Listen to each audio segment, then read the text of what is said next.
West Coast Davengers. West Coast Davengers. There's only one mantra that you all need to know. That's that one over there. See Todd, bye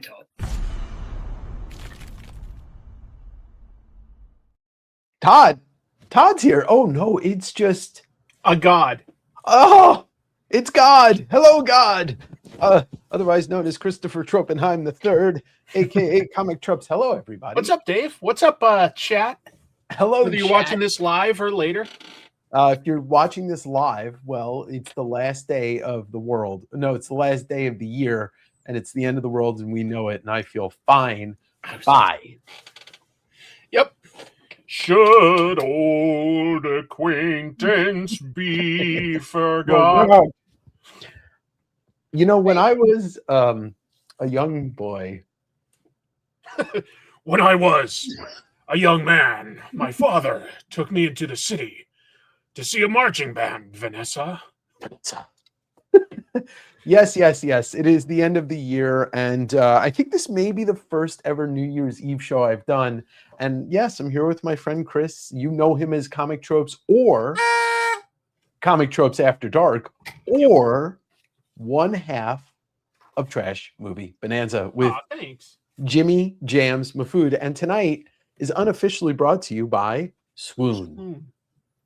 I have water in a red cup. I have water. Red Solo cup water. Let's say hello to some friends. Derek Neiman. We love Derek. Derek says to hit the like button. If you don't hit the like button, we are going to actually start 2025 over. So it basically means you're saying that you don't like us, and that means we don't like you now. It becomes very adversarial. Within like 2 minutes, it's adversarial. I'm just kidding. Listen, everybody. Caribbean Hideout said, just about to turn on Stranger Things with the family. Happy New Year. Happy New Year. I did just finish watching the series finale, and I enjoyed it. I will not spoil or talk about it in detail because I haven't seen it. But Dave, well, literally, it's only been out like 3 hours. I'm going to watch it with Chrissy, my wife, tonight, and then I'm canceling Netflix because I need a break from like all the subscription services that I have. Maybe I'll come back after a little while if they put like a bunch of good stuff, but I need to trim it down. No, I get it. I mean, I don't watch Netflix for much. I think Stranger Things has been the constant, obviously, in the last decade. But other than that, I think generally Netflix is kind of ass with their programming. Well, they just don't support a lot of it, right? Unless it's a humongous hit, like obviously Stranger Things. Ozark was another good one, right? Squid Game. They'll like renew that, but if it's only like okay, you're lucky to get 2 seasons, but it will have no closure. Yeah. Malik. Malaysia. Yeah. Happy New Year. It is. I'm assuming. Yeah, it's well into 2026. Oh yeah. Yeah, we're in the new year. Sergio, what's going on? Rami, what's going on? Night's Old in the house. What's up? Oh, thank you. Yes, this is my. This was supposed to be for Dave EngerCon, the future jacket, but well, we're going into the future tonight. Did you get that on Amazon? I did. I like it. Andy's in the house. What's going on from the other side of Washington State? Mark's in the house. Hello, Mr. Canada. I don't know why I'm looking up. To the north. Yes, to the north, to the king of the north. Party's over. Oops, out of time. What's up, Dan? Joe Williams in the house. I was just watching Law and Order episode with Kingpin and Gao. Oh, well, both of them. Oh, because he was Law and Order Criminal Intent. Yeah, but I think he must have been in some episodes of the other ones too. But Happy New Year, Marco. Nice to see you, my friend. Hoping for a new USA administration 2026. Unfortunately, I don't. We'll get some midterm elections. We'll get some midterms, but yeah. It's time to move to Japan. Uruguay. From Uruguay. Thank you for joining and Happy New Year. Yeah. Grizz MD, Happy New Year. Rob McCallum from the north. He's actually Scottish, but anyway. Hi, Rob. Scottish. Stranger Things, that looked expensive. Yeah, they definitely put a lot of money into that last episode. What's up, Tom? Happy New Year. It was criminal intent. I've been in the mood. I was doodling this on my last live stream, and I did some more today. You can't really quite see what I'm doing, but I'm practicing feathering techniques, Yeah, like there you with go. different brushes and stuff. So I was like, Vecna is such an organic, weird, cool creature, like a Freddy Krueger or even a xenomorph. Or a As far as swamp. like when you're like dropping in the blacks and feathering it, it's just really fun to like just go nuts on the inking. He's like demonic Swamp Thing in a way. Yeah. Yeah. Dave, did you ever watch the Swamp Thing show on I never got to see it. or something? It was on the DC network, right? Didn't they put it on the DC Well, network? they when that did, but premiered? that's what it wasn't originally for. I can't remember now. Anyway, Well, either way, I never saw it because when they ported everything over to HBO, they did not put that on there. no, And it basically got lost to time. it's too bad. It was a really cool show that didn't finish. Yeah, it's a shame. I heard only good things about it. Happy pre-New Year. What's up, Simon? Managing 5 bars live. Some of the jeez. Wow. Thanks for giving us any of your time. Yeah, That's Simon's insane. good. Simon is a cartoonist, but he's also he runs bars in Montreal. I did One of the not- guys that works at the comic shop that Dave and I go to runs like a couple restaurants in the Tacoma area. Mhm, mhm. Yeah. I did not finish Pluribus. I have 1 episode on the season left, but What a treat, Dave. yeah. It's such a good show. you know what the funny thing about that show Love it. is, and I'm not even going to say it what it's about here. I went in just knowing, okay, it's a Vince Gilligan show and Rhea Seahorn's in it. I did not know what it was about, and I said to my buddy, if you gave me 1,000 guesses on what Pluribus about, I would never have guessed what it's about. I know, because it's a little sci-fi, and Yeah, you yeah. might not have guessed that. But keep in mind, Vince Gilligan before Breaking Bad, he was writing on X-Files. Yeah. So. Yeah. Yes, Jacob. Yes, 100%. Let's do that. Let's hang out Dr. tomorrow. Plagueis, yeah. Yeah, Jacob lives in Yakima. Oh, right on. Right on. Yeah. Yes, it was great. Stranger Things was. Swamp Thing, victim of tax breaks. Yeah, that's what the happened. problem. They were promised certain tax breaks by North Carolina, Mm-hmm. and it was a complete misunderstanding. And yeah, like North Carolina was like, wait, no, we can't give you these tax breaks. And DC was like, we literally have the show budgeted at this amount. Yeah. We're not going to do it at a smaller amount. We're not going to do it.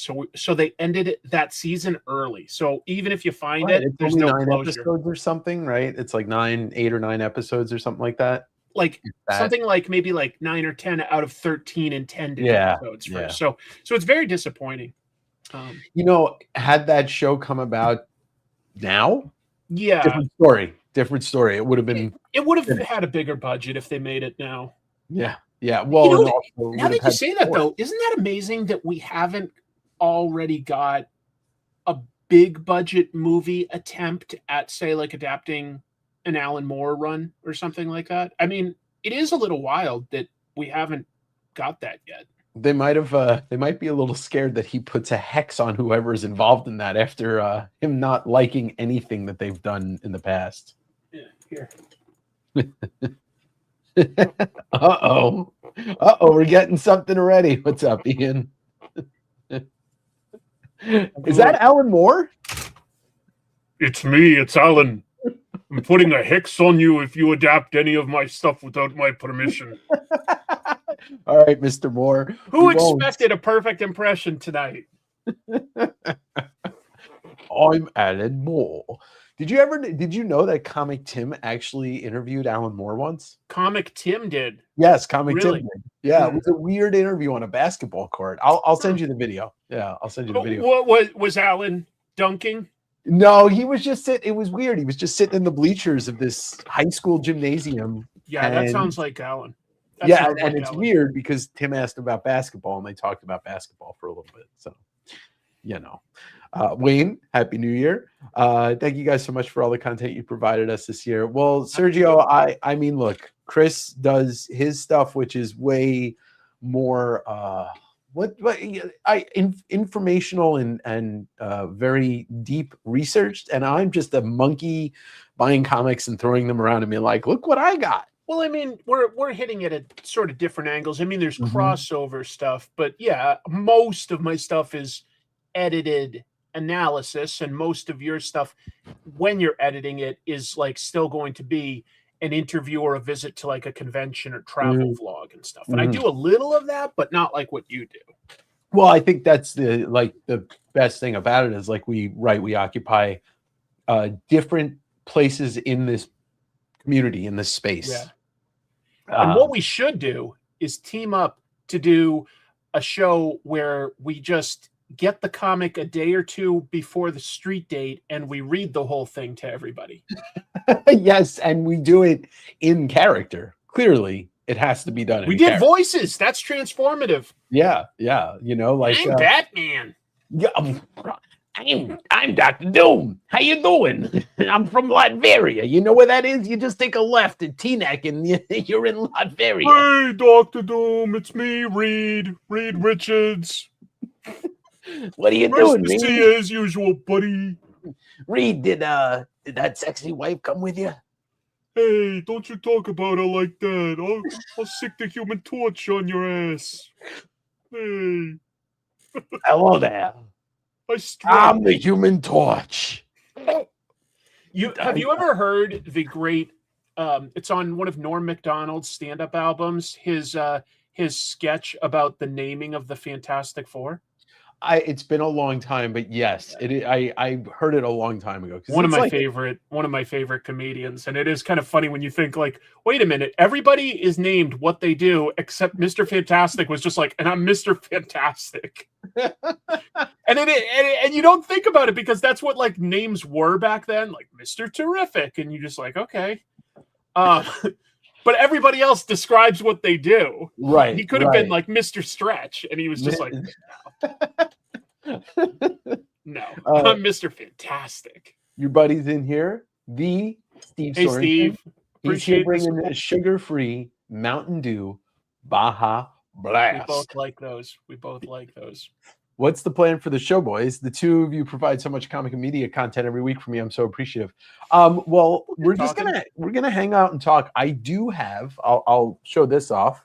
I do have a box that I shipped from Japan that arrived. I haven't taken anything out, so we'll look through that. We'll do a top-down view. We haven't been able to like catch up in person in quite a while because Dave, of course, was in Japan for a full month, and I've just been kind of working weird hours, so we haven't been able to catch up. So we might talk a little bit about Japan and comics that came out this year, like best or worst, or movies. We both love movies, and like talk about some of the best and worst there. And we both did our separate. Let's plug that. This past Monday, you talked about this was 2 Mondays ago. You did on Comic Tropes After Dark on the spinner rack. I also pushed it to my other channel, like to Comic Tropes, because people ask me for end of the year stuff. So yeah, and you know what? I'm starting to like. Every time I do a top 10 list, I do think of things that I forgot to consider because there's so many comics that come out in a year, and I'm one person. Because I think a few issues of The Last Mermaid came out in 2025, and I love that book, and I kind of forgot to hype that one up. Well, and I talked about that one at the end of 2024, because it was the same thing the previous year was Somna came out at the end of 2023 into the early part of 2024. That's right.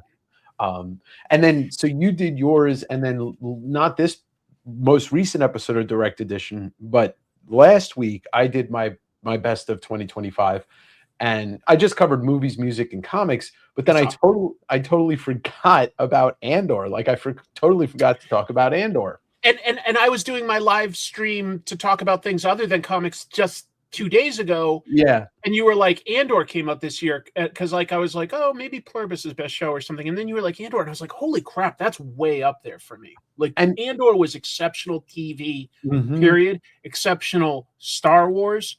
Yes. And I do get that it might not be Star Wars for everyone because of how serious it is. Yeah. You know, it's about how does a fascist society succeed? And it's like, it's by moving so fast that nobody can keep up with like the new rules they're breaking. You're so stunned, and then they've already like done 20 more things, and you're like, whoa. It was really interesting. I liked Andor quite a bit. It was so well written, well shot, well acted. I think, and maybe people in the chat might agree or disagree with this. I think one of the reasons that we forgot it came out this year is because it's too on the nose. Because it's too on the nose of what's going on, and it's really hard to separate the fact that we watch this thing that's fiction, while it's happening in real life. While it's happening in real time. I like Andor more than I like Rogue One, and that's saying something because, like, as the years have gone on, my estimation of Rogue One keeps going up. I really like Rogue One a lot. Yeah, Rogue One's great. I liked it at the time, but I like it even more as time goes on, and maybe they sort of given us other stuff that's like, okay, you're like, okay, there's Kenobi, there's Skeleton Crew, and it's fine, but you're sort of like, that's middling Star Wars. Yeah, I mean, I think also it's also very rare, and I can't even think of comics that have done this, but it's very rare that a movie or TV can build upon something that we already know the path, right? We like Rogue One came out, we knew everybody's gonna die. Yeah. Right? We knew everybody in Rogue One was gonna die because that's how they got the plans for the Death Star, and they transmitted it, right?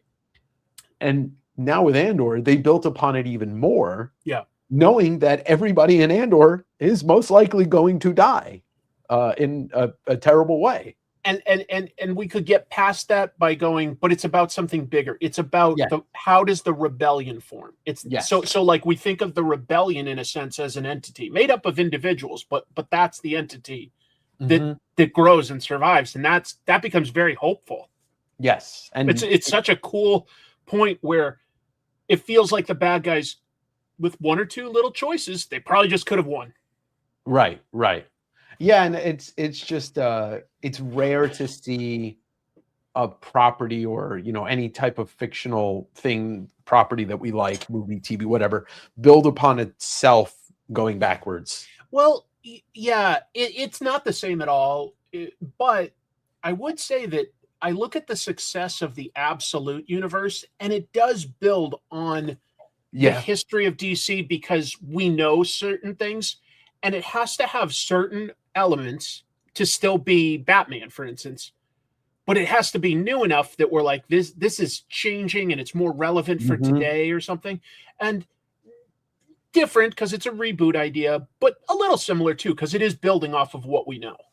And Batman is I think Batman's the greatest choice for any fictional character to do whatever you want with and not have it affect all the other things that we love. Like, the fact that the Batman the animated series is amazing doesn't mean you can't do other Batman TV or whatever. I would say that like Batman is probably the most, out of superheroes, to be clear, the most versatile, because you could do campy, you can do sci-fi, you can do just, like martial arts, you could do detective crime fiction, you can do a lot of different types of things with Batman, and it can be its own thing or it can be part of a bigger universe. I would say that Ninja Turtles starts to come close because they've come up with so many little iterations of what that could be. It's not quite as deep, but there's a lot of good stuff in there. There's a lot of good stuff. My first favorite Batman story was and still is one of my favorites is Batman the Batman Dracula 3-parter by Kelly Jones and Doug Mensch. That was one of your first Batman stories? One of my first favorites. Oh. Yeah. Like because remember, I'm a little bit younger than you, so I No, I get it. I wasn't like I started in some comics a little later than others. So like my era was sort of the Jim Aparo drawn stuff, like a couple years before the movie, the '89 movie. I'm sorry. This is the weirdest. Nothing is better than Batman, Wayne. Come on. Zorro is fun. Zorro is cool. Zorro is also stuff fun. Like, I don't know, like Lone Ranger or whatever, but I like Batman more. Yeah. That's why I think it survived, is because Batman is kind of a ripoff of stuff like The Shadow. But well, Batman gets created in the early part of or the Spider. like radio shows, that kind of stuff, you know, like serialized storytelling like that. But Yeah, Pulp Man. yeah. So we'll check out some of the other comics that the other outlets picked for best. I don't know who picked what. I only know what really like Chris picked. I mean, it'd sort of be interesting to react to, but there's so many outlets that it's like, where do we even start? We could like easily just, even if you just picked 5, all of a sudden that's like up to 50 comics that were like saying like, well, I had this at number 3. Oh, I thought I didn't read this one. I don't know what to say. Like, I think each of our lists probably best represents our overall thoughts. And that's almost all there is to say. I mean, Drome, everybody's mentioning Drome in general. You mentioned it. It's in the comments. It's my favorite. And Lonergan, I mean, I know a lot of people love Lonergan stuff, so that's something I'm interested in checking out. But I mean, you know, we only have so much time in this life to sit and enjoy certain, you know, like shows or movies or books. I mean, the good thing about comics for both of us, it's our main thing that we're going to be reading anyway. Yeah. But you know, I think between the two of us, there was some stuff that we obviously crossed over and loved the same. Mean, yeah. Like we talk about, like, I mean, anything cartoonist kayfabe we cross over with. Daniel Warren Johnson, we're both big fans. A lot of the stuff towards the top of our lists, we both like a lot. Yeah, Spectators was on my favorite books of the year, and it was yours. And Spectators was great. Yeah, I didn't expect it to be to like it as much as I did. I was like, this is powerful because it is about 2 things, folks. If you haven't read it, it's about like people. I'm trying to be nice, like procreating or copulating, and people fighting and like having those violent impulses. And those are our 2 big impulses that feel very animalistic in some ways, but they are also just part of who we are. Mm-hmm. And to see them like taken to such extremes in such a realistic type of a story is really cool. You know, I mean, when it comes to a contained book, Brian K. Vaughan's name is on it. I'm gonna I'll always read something by Brian K. Vaughan. I think I've read everything that he's done. Not all of it have I remembered as well. Like, you know, his Swamp Thing run, I don't remember super well, but I've read everything I think he's done. Well, and you know, I think he's one of the very few comic writers that his work not just it kind of demands 2 readings. I mean, I think that's fair. I read Ex Machina twice, and the end still kind of pisses me off, but in the way that I'm not upset how it ended. It's just not. I'm conflicted about how it ended. Same with Why the Last Man. Sometimes, but we kind of like that every once in a while, right? Yeah. Like when we feel that like an emotion is being provoked in us. Mm-hmm. To me, that's what art does. Yeah, when it's done well, is it provokes an emotion. Well, in talking about the best of 2025 list, I'm still thinking about Eddington. I need to watch it again. Yeah, because I'm not sure how I felt about the movie. But which one? Eddington. Oh yeah, quite a strong movie. I bombed financial wise, but it was great. Yeah, Ari Aster's not going to make movies for. What I like about like guys like Ari Aster and Yorgos Lanthimos is every once in a while one of their movies connects with a bigger audience, but they always keep making the movie that they want to make, and there's not that many auteur writer directors out there anymore. There's a handful, but there's not many, and those guys are some of them. But I haven't seen Begonia yet. You know what, Tom? Don't listen to these people that say Spectators suck. They're probably just prudes. Impulsive behavior is a trope. Good one. You know what movie I just saw, and I won't spoil anything. That's not what this show is, but I think it might be my favorite for the year. Marty Supreme. I want to see it. I almost saw it today. I loved it. Yeah, I mean, it's a Safdie movie, so it already has something going for it. It's like, what's that guy's name again? Timothy Chalamet. He's Hold one on, of these guys that like you have to say it like Adam Sandler. Chalamet. Timothy Chalamet. It's like sometimes there's these like really good looking actors that come along, like a Ryan Gosling or a Brad Pitt, and it's like I'm predisposed to be like, how obnoxious. And then they just keep picking good project after good project and highlighting their talents, and I'm like, no, got to get on board. I do want to see it. I still haven't seen that, and like you said, I think you said you didn't see Begonia yet. I haven't seen Begonia. Sinners there won't be anything that moves me from Sinners. Like, I don't care, even if Marty Supreme's amazing and Begonia's amazing. Sinners is still my favorite movie of the year, and probably it was until I saw Marty Supreme. I think now Sinners is now number 2 for me. There's a few others that would be towards, like, at least in my top 10, but maybe towards the middle or bottom. I would put the Predator movie there. I loved it. Yeah, Predator Badlands was great. I'd probably put Superman in there. Yeah, Superman was great. What else was like? Well, I mean, like One Battle After Another. I enjoyed that. Eddington. Weapons. Weapons, definitely. Loved Weapons. Weapons would be probably top 3 for me. I'd have to think. But I hello there, Lance, my friend. 28 years later, that's definitely one of the better movies of the year. I liked One Battle After Another. I feel, and I don't Zootopia 2 in there now that I think of it. But anyway, what movie? Fruitopia? I might even put Zootopia 2 in there. Oh, Zootopia. I thought you said way better than I expected it to be. Anyway, One Battle After Another.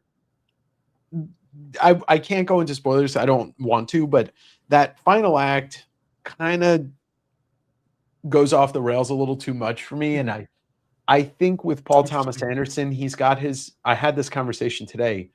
When he sets the tone at the beginning of a movie and he keeps that tone for the entire movie, that's my favorite version of Paul Thomas Anderson. But like One Battle, The Master, Inherent Vice, like those movies have a tonal shift that just take me a little bit out of the movie.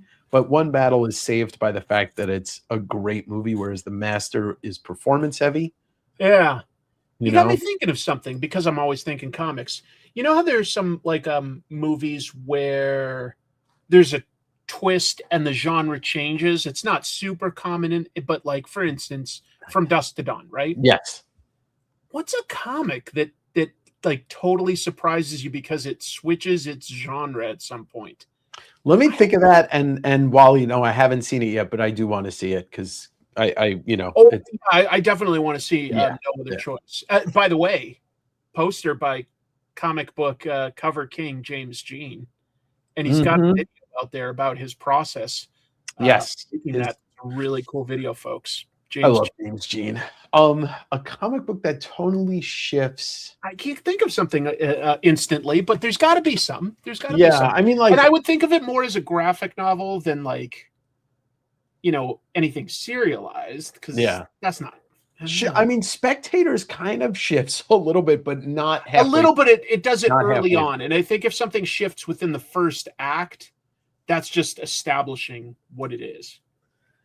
Kazra, I might check it out. It depends on how long it is, because the movie was 2 hours and 45 minutes. If this essay is like 2 hours, I'm not. No, I won't do that. By the way, Kazra, just since you're there, like, congratulations on launching these new Jack and Ross Kirby Awards. I think it sounds very exciting. I like that you're keeping it to 7 categories. I like the thought process, the rules, the people that have like volunteered as like the committees, as well as like the professionals that are on the voting committee. I think it's a really interesting set of awards. I'm very excited to see what it becomes.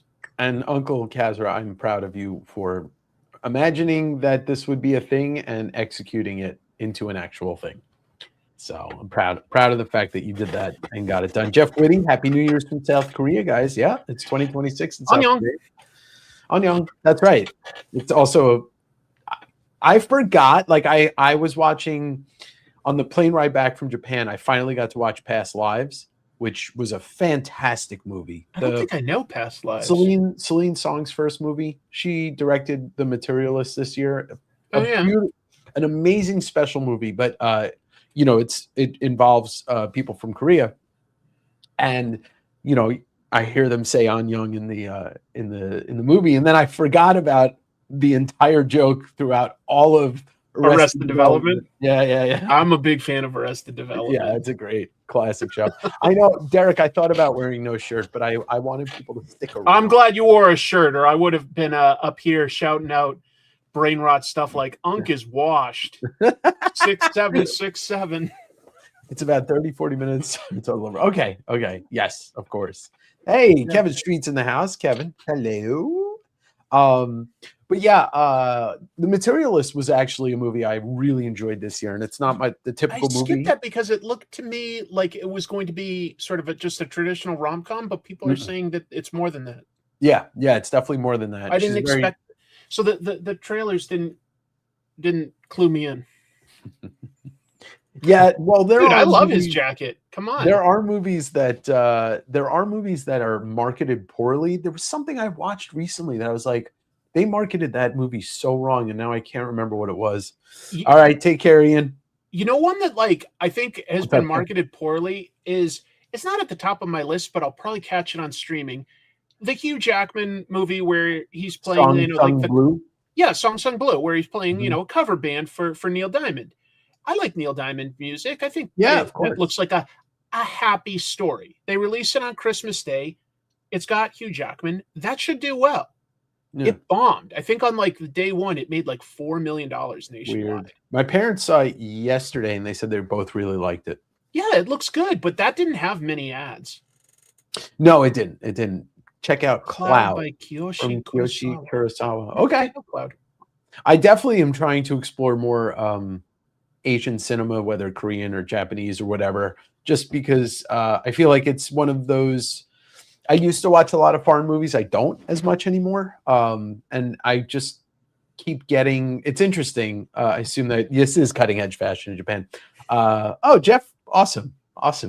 Yeah. That jacket, by the way, folks, Dave got that on Takashita Street. That's right. I was in Harajuku. He had to fight a 15-year-old girl for it.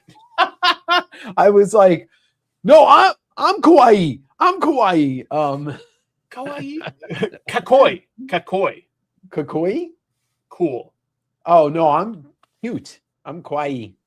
I also learned the difference between kawaii and kawaii, which is scary. Yes, scary and cute. Yes, very similar words. Well, did I ever tell you about the word that I messed up on maybe my third visit to Japan when I was just starting to? I haven't told you this story. I don't think I've told it online either. Okay, so I was only just really starting to learn some Japanese. All right, but I was doing things very literally, as compared to learning the phrases and the way you use stuff.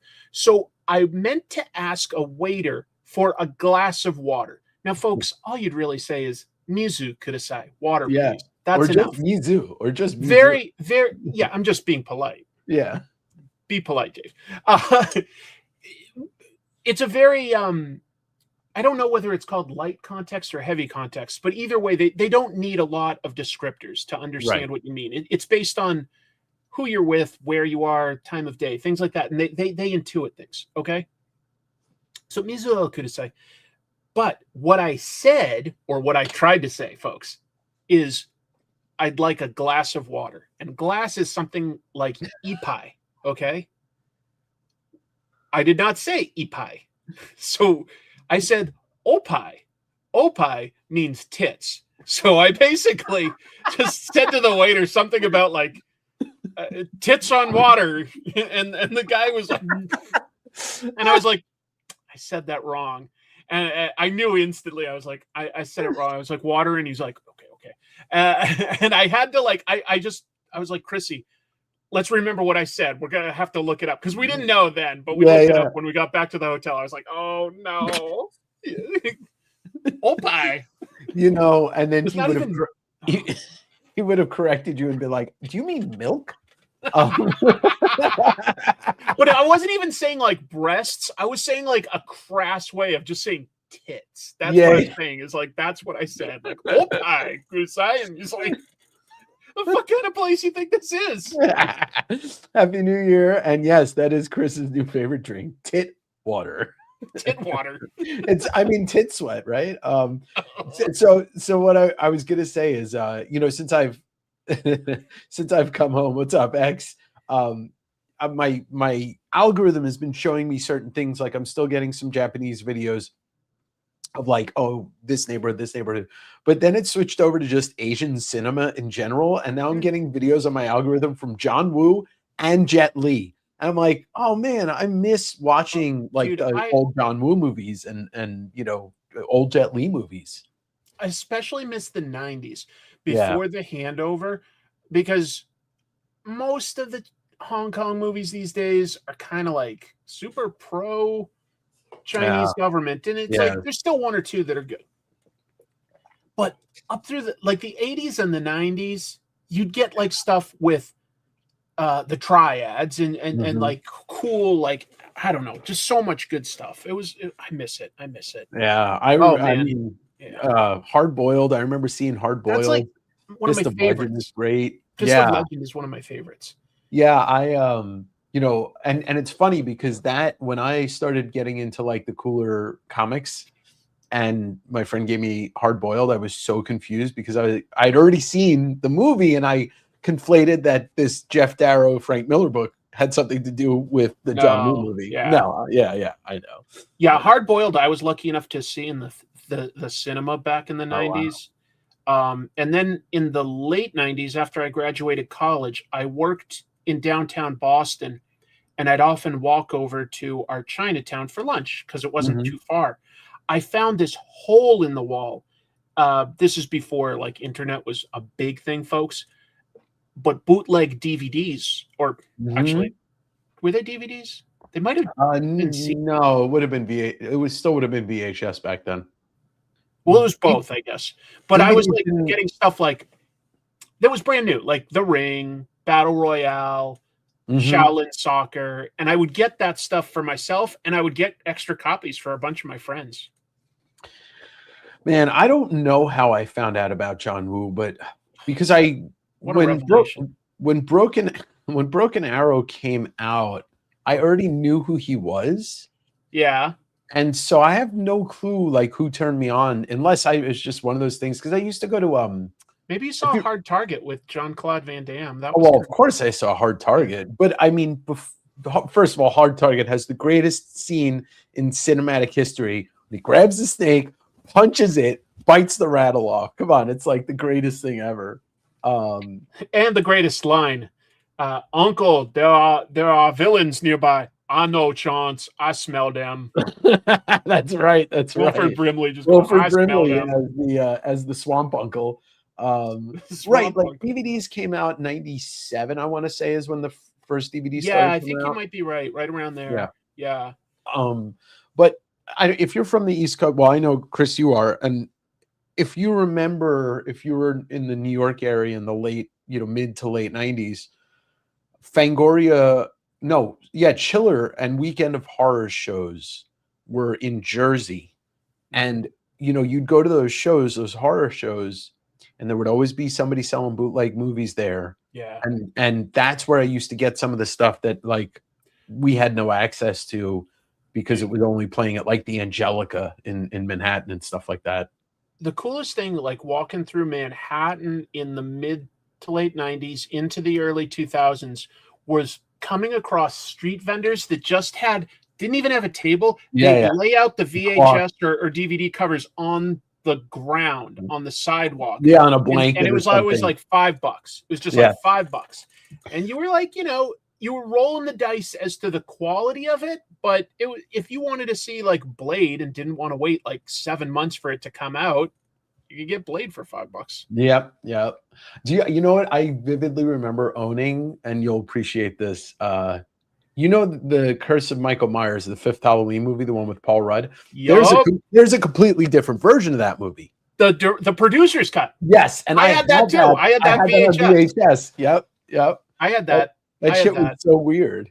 Dude, were you going to Comic-Cons in the 90s? Mm-hmm. Yeah, I was going to the Javits Center in the mid 90s, in the early to mid 90s. Yeah, because like Comic-Cons used to have so many bootleg VHS tapes. Yeah. Like that was such a huge thing. And I guess they've been filled with fudge booths and backpack tables and mystery boxes, lots of mystery boxes. God, mystery box is the biggest the blight on Killer. fucking comics. Ichi the Killer. I saw that in a Remember that. long. I haven't seen that in a long time. Well, bootlegs on a street blanket layout is how I bought Kung Fu Hustle. That's awesome. Yeah, I'm pretty sure I got a bootleg of that one too. X just mentioned Shaolin Soccer and Kung Fu Love that Hustle. one. What's his name? I can't remember his name. Directed Oh, those. Stephen Chow? Stephen Chow. Thank you. Stephen Oh. Chow's funny. Armando said, I worked at a Circuit City until it closed. I wish I could have kept the cardboard cut out of new releases. Yeah, that dude, Circuit City was awesome. I mean, It was. I wouldn't have my job now if it wasn't for Circuit City. Did you know that really? Circuit City launched CarMax? Oh, I didn't know that. Yeah, they launched CarMax, and then CarMax bought itself out from the Circuit City leadership within the first year. Kevin, you kind of, you saying that makes me think of just how where we are now is no different from what you're saying. Like there's way too much. I mean, I don't mean to say that as a negative thing. There is so much movies and shows out that we'll never know about unless we are on Pluto and Freebie and Tubi and Fuck Me and whatever these streaming services. Yeah, be on are. Fuck Me. Yeah. That's so horrible.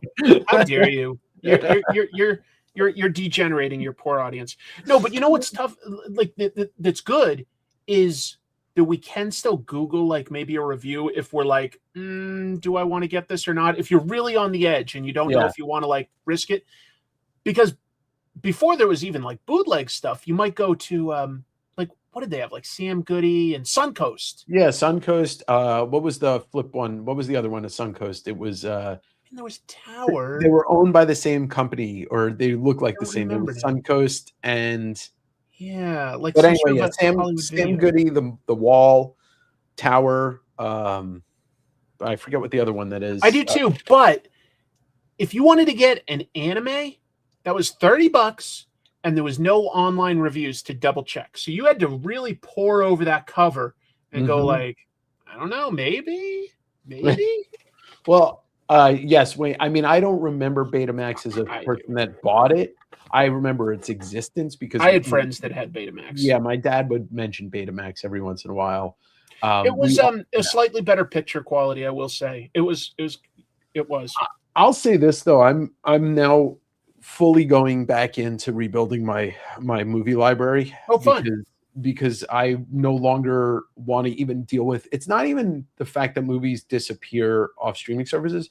The quality of streaming services is such garbage these days. They're all adding ads.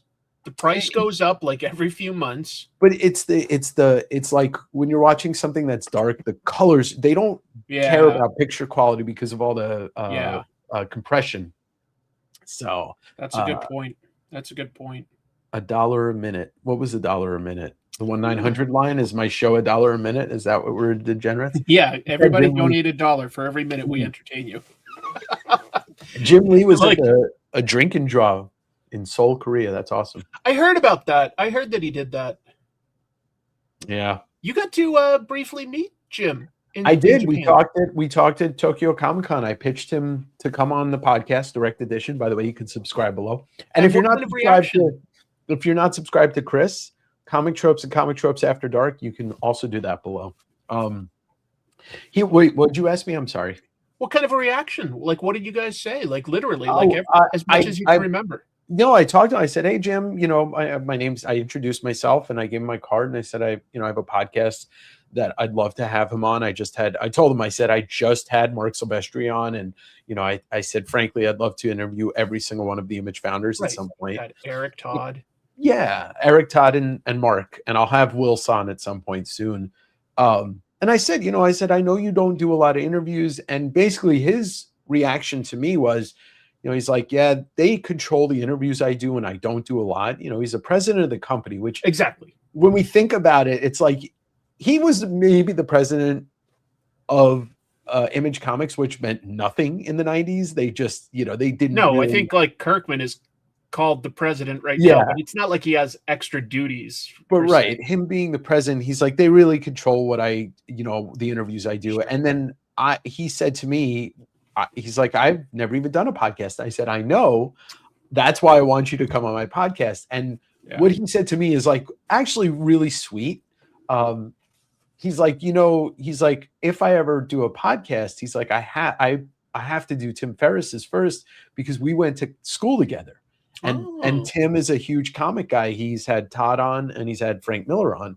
He's like, I don't know if I'll ever do podcasts, but I'd have to do, Tim's first. I'm like, well, that's the most honorable thing I've ever heard. Like, you have to do your friend's podcast first. Of course.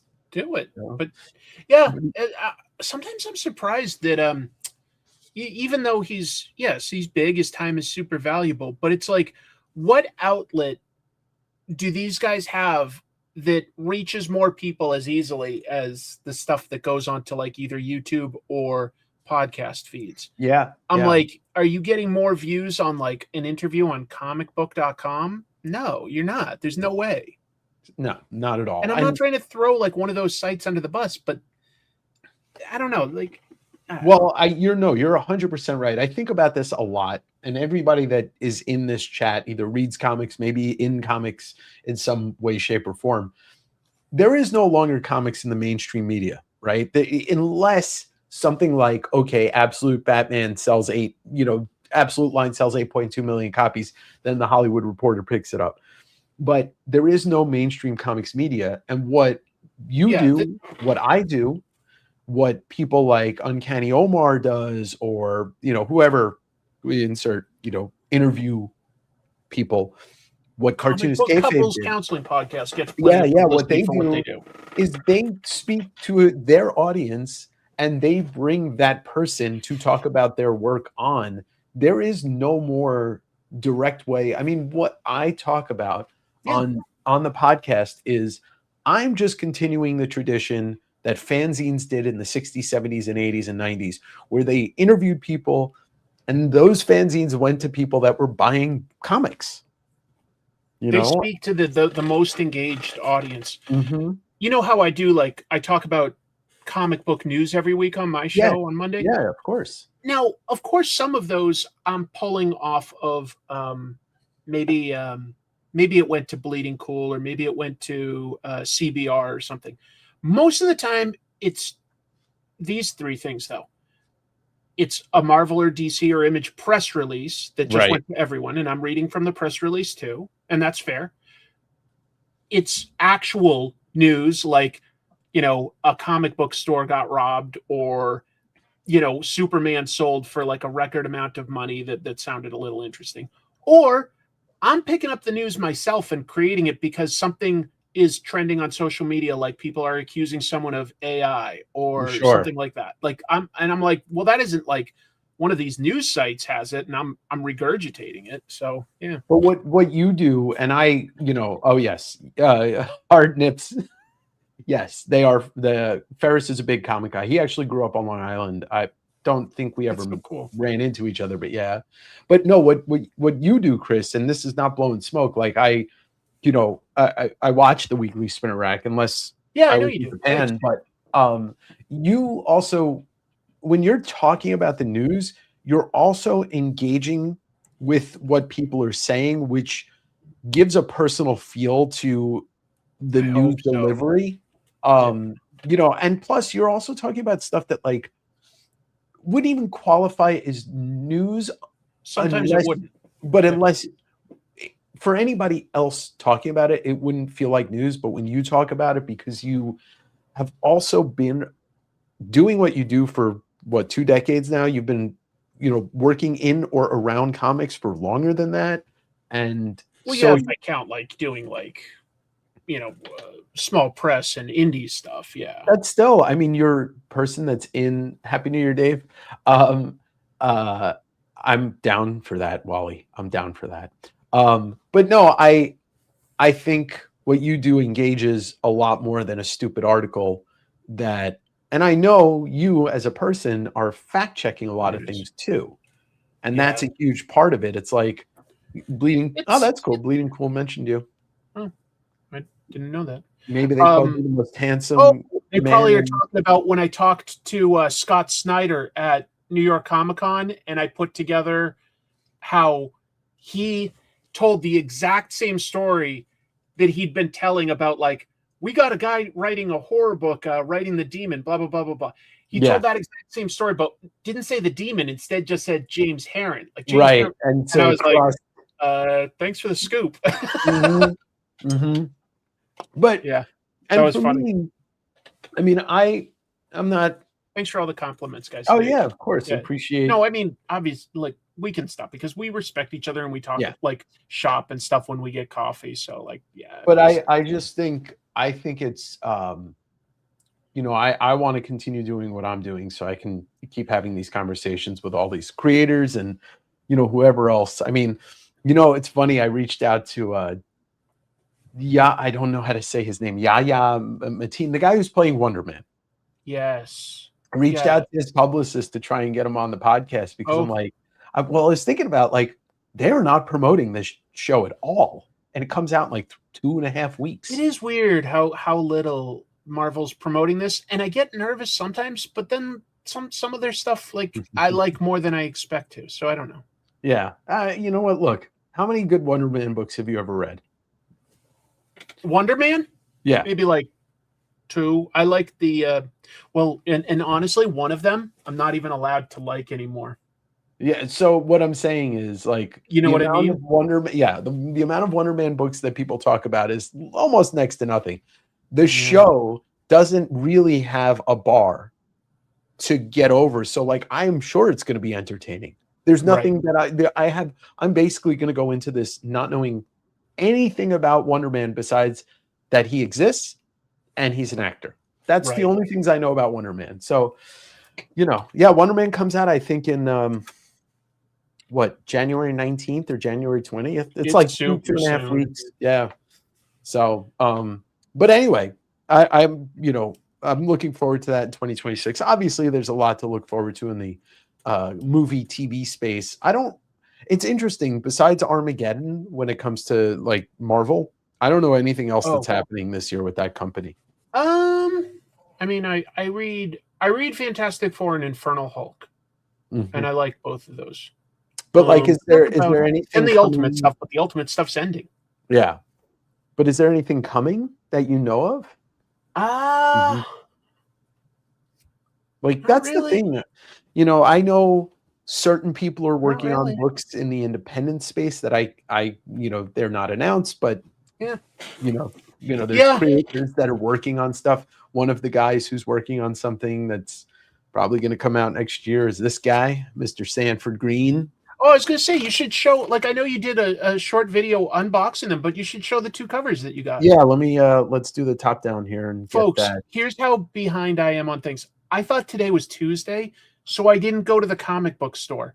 And then Dave's like, yeah, I'm pretty sure our comic shop has sold out of the blind bags. And I go, well, they were all damaged. I only bought 2 just because honestly, like I bought these 2 books to make a reel out of it. I had no clue who did covers, and I had heard there were sketch covers, but I'm like, there's a few really rare ones. And I'm going to play the game. And and in the reel, as I'm opening them up, I'm like, oh, I'd love to get either the Zdarsky, the Momoko, or the Sanford Green. And the first one I opened was the Sanford Green wraparound. I'm so glad that you got what you wanted.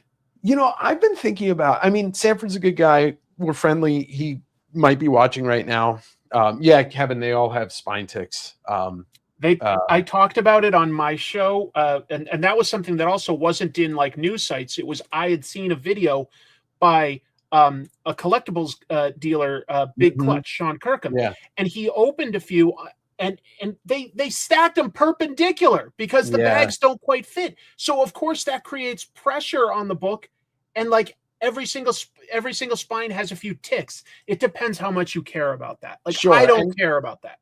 But none of them like can escape. Typically I would, but this one I was like, I knew they were damaged, so I was done. But I was thinking about Sanford's artwork today while I was looking at this after I opened it.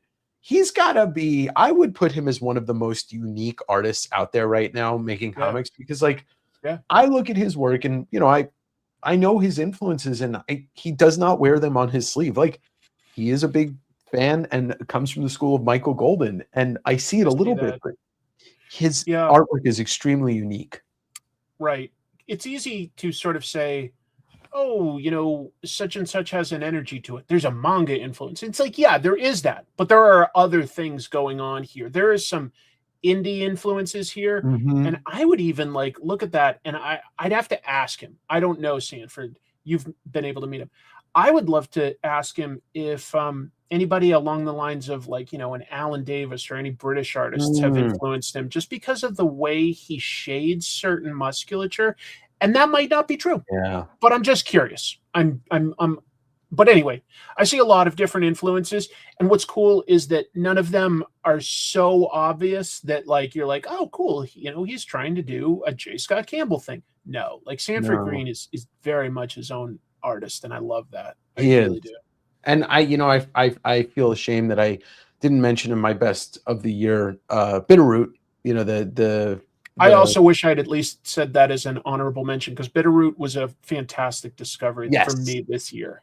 Yeah, Bitterroot's fantastic. And then so the second cover. Oh, This is no this now. I think that like Peach puts in so much effort to her covers. She really gives this a lot of thought. mhm. And she does two things really well: weird body horror and sexy girls. And Yeah. when you combine them, it's always dynamic. Like that is so disturbing, like just pulling at that. And like and to make the decision of, and the character won't have a reaction to what's going on Yeah, there. very Like- apathetic looking. Yeah. Yeah. No, Ah. Peach is you know, it's funny. I was talking to my buddy on the phone yesterday or 2 days ago. No, it was yesterday. 4 years ago I was not really into her art. And I the reason was because all I heard was the hype and the variant covers and all that. And usually when I hear hype about something, I immediately go the other way. I get that. But you like indie. yes, I do. And then the more I looked at it and the more I got to see it and more I saw the originals and the way that and I was like, oh no, this, you know, sometimes like an album you listen to has to settle in for you to really appreciate it. Yeah. Her art did that. And once it did, I am all in. Obviously I'm all in. Now I own 5 of the original pieces. I think her character Maystorm Mhm. is going to be a character like we saw where like Miles Morales and Spider-Gwen were both like so interesting that they sort of had to keep doing stories and fold them into like the ongoing stuff. They're going to have to, I think they're sincerely going to have to find a way to introduce Maystorm into like the mainstream comics. Yeah. Because she's like a fan of like an existing superhero, but so individualistic too. I think she's going to have to like continue. And Psy. I mean, she's got that book coming out this year. We'll see what happens with Psy, but Yeah. So those were today. You know, nothing else came out that I wanted to read, but what if we go through some stuff in this box that I shipped out? Why don't you show us what you got in your box? Wait, you gotta say it like you're Brad Pitt. What's in the box? What's in the box? Right now it's just bubble wrap. By the way, oh yeah, I don't have a box, but this is what I built. I rarely get to build my Lego, but I do build the giant Batmobiles, and I built the giant 60s one. That's and awesome. It's funny. There's all these labels, Dave, of like Bat Shoot and Bat Radar and stuff like that, like all throughout it. How long did that take you? In terms of hours, maybe like 4. Oh, not bad. I took my time. Anyway, but I want to see what you got. What you got. All right. So I remember this. I bought this there. We went to one of the pop-up retail shops in Shibuya, and it was like and it was that Batmobile is bitching.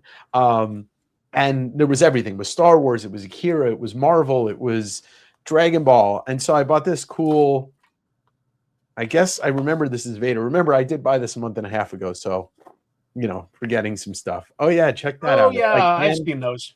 Hand carved, yeah, maybe laser carved. Probably, but yeah, I've seen some of these. Japan is single-handedly responsible for getting me into sort of blind box type stuff because I like the gachapon and I like the collectible nature of like cute small things. They're so much better than say like a Funko. That is so much more personality to it. What you just showed. Oh yeah. And then you know what did I get here? This is a acrylic Godzilla stand blind box thing. I don't know if I'm going to open all the blind box stuff, but I want to Yeah, show I off. understand. Check this Godzilla card set out. Gojira. Sorry. Oh, what does it say? Kado? Probably. And 70th anniversary stuff. That's cool. What else we got in here? Here's another blind box. Star Wars magnet. Like three-dimensional or just like... Yeah, like a three-dimensional magnet. I don't see a Jar Jar in here, so I don't know if I should open it. Who would you want? Well, since there's no Jar Jar, Vader or Maul. Yeah. Stormtrooper's cool. Oh, that's made by Hot Toys, actually. They make... Yeah. Oh, yeah. Yeah, it is. Yeah, that's a Hong Kong thing. Yeah. These I bought at the Nintendo store. They are blind Super Mario blind box mints or candy. They sell those at Wajibaya in Seattle if you ever want to get some. Oh, more. do they? Sometimes. I've seen them there. What else we got in here? Oh, this is cool. This is an exclusive from the Nintendo store. Oh, wow. I like that. A special card set. Yeah. It's really tough to see, but I can get it in there. No, we see it. It's a me. That's classy. 2 Godzilla sticker sets. We got Shin Godzilla, and we got -1. Mm-hmm. What's your favorite Godzilla movie? Yeah, if I'm being honest, it probably is -1. That like is the one. It just really connects like throughout. Like, oh, I love that. I love cat stuff. But the original and Shin Godzilla and Final Wars are some others that are way up there for me. Yeah, Shin Godzilla's classic. Also, So Final good. Wars, it's been a while. You have to be a little more patient with it because it is sort of about navigating bureaucracy and stuff. But it feels so authentic to like how they were dealing with the Fukuoka disaster. The disaster. Yeah. Yeah, it feels so authentic. Speaking of Godzilla, I did buy one of these last year. Oh, I think I got that somewhere. The -1 gold. Gold. Yeah. How did I get that? I don't There's know. an importer here. Did you buy it No, from you know me? what? Did you I buy might it have from me? decided against it because it is pricey. Did I get it? I didn't get it. I'm happy you got it. That's really cool. That's the -1. Yes. All Hey, Sam. gold. Yeah. -1 is a great movie, but like so many of them, yeah, I get that. I mean, -1's If it's my something you'll favorite. love. Yeah. -1 made every Godzilla fan rethink their tier list. I had to be honest at a certain point and just go, I'm just so entertained beginning to end with everything on that. Yeah. So I don't know what this is. It's clearly a blind bag thing. So Yeah, it's going to be a card. I think it's a magnet, actually. I'm going to open it. It's got weight to it. They sell those at a Kinokuniya bookstore. I think it's a Godzilla one, but we'll find out. Oh no, this was from the this was from the Oz exhibition. Oh, I like that. It looks like a watercolor. Yeah, piece. this is one of the paintings. That exhibition, Yasuhiko, I forget his full name, but I'm not familiar. But you know who he is because he was the animation director behind the Gundam movies, Mobile Suit. He created He created Dirty Pair. He created Venus Wars. Okay. This guy, Dirty Pair. He's like 70-something years old now.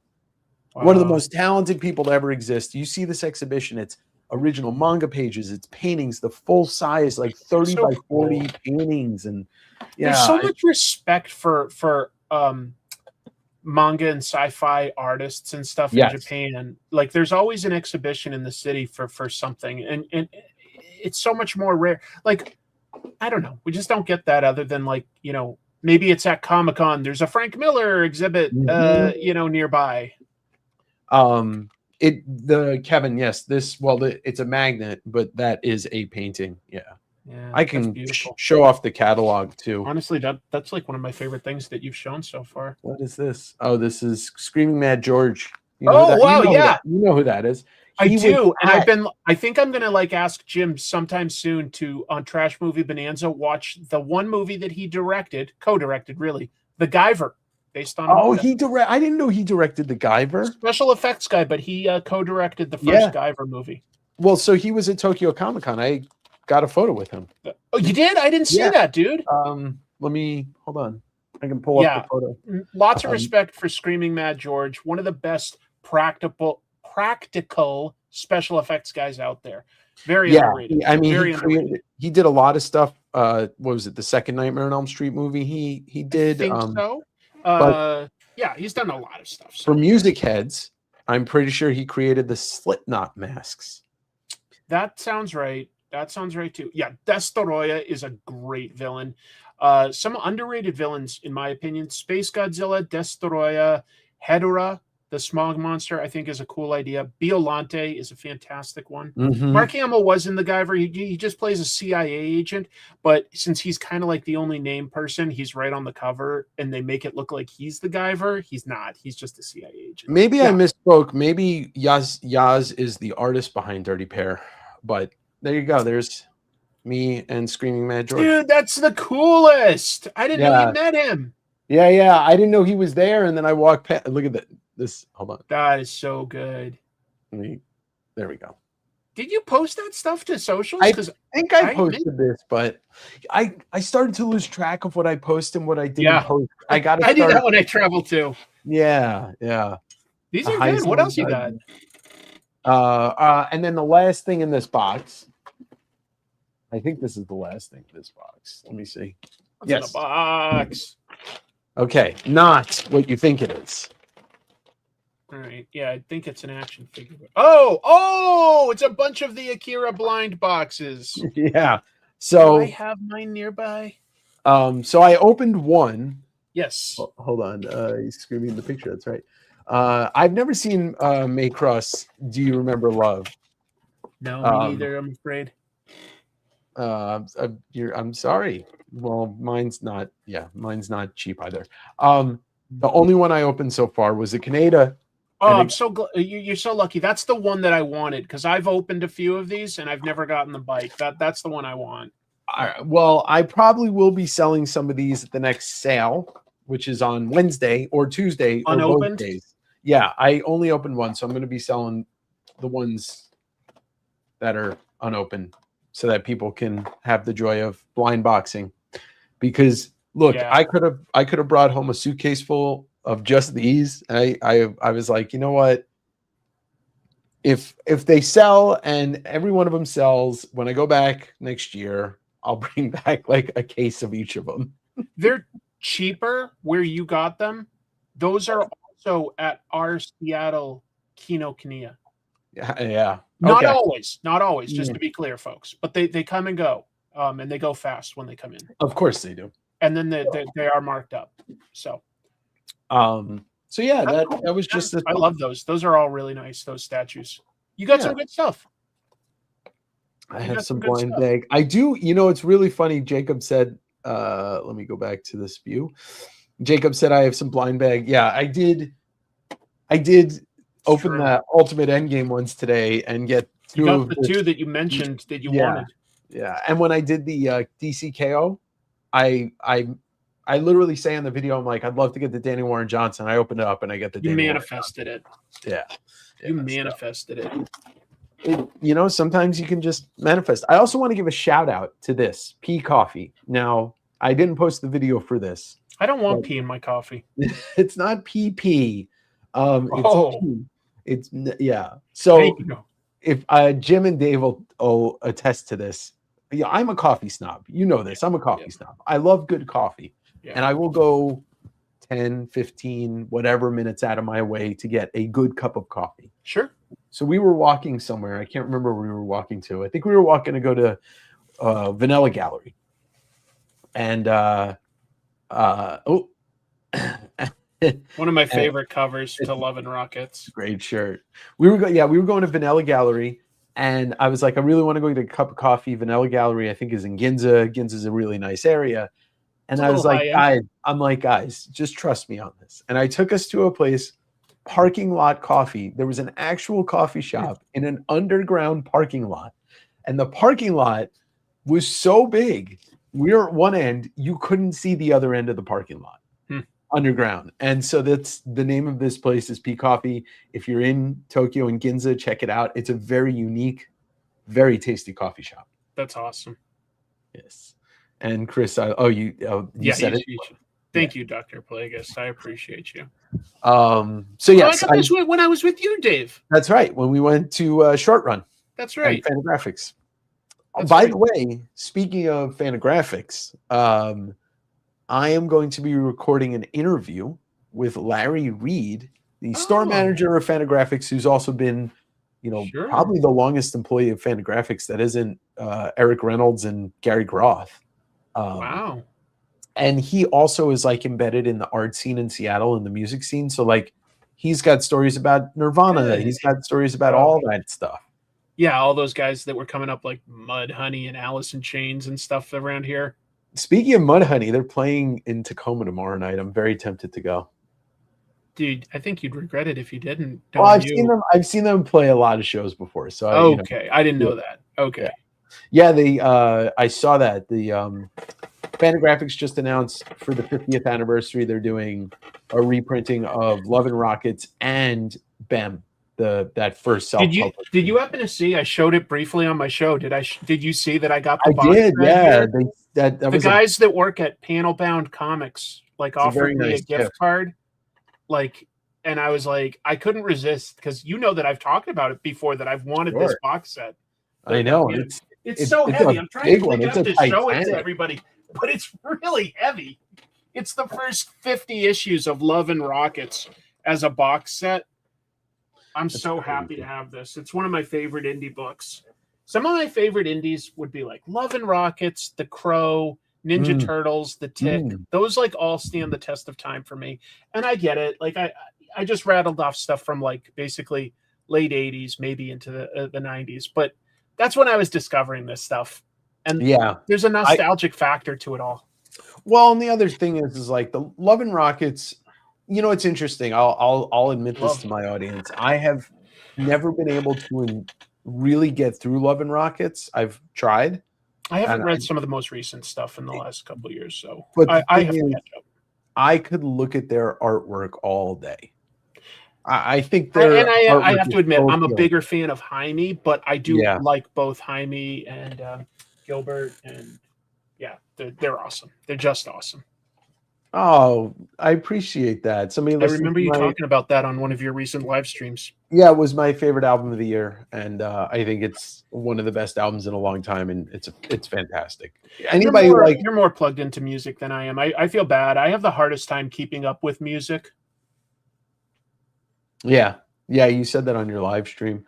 But yeah, I've never really enjoyed it just doesn't speak to me, the actual reading experience of Love and Rockets. But that being said, you're not a Hispanic guy from Southern California. No, but the thing is I own a couple of the like the sketchbooks. Yeah, and those are beautiful to see, and I would love to own art from both of them. But seconding what you said about your favorite indie comics, The Crow 100%, Turtles 100%.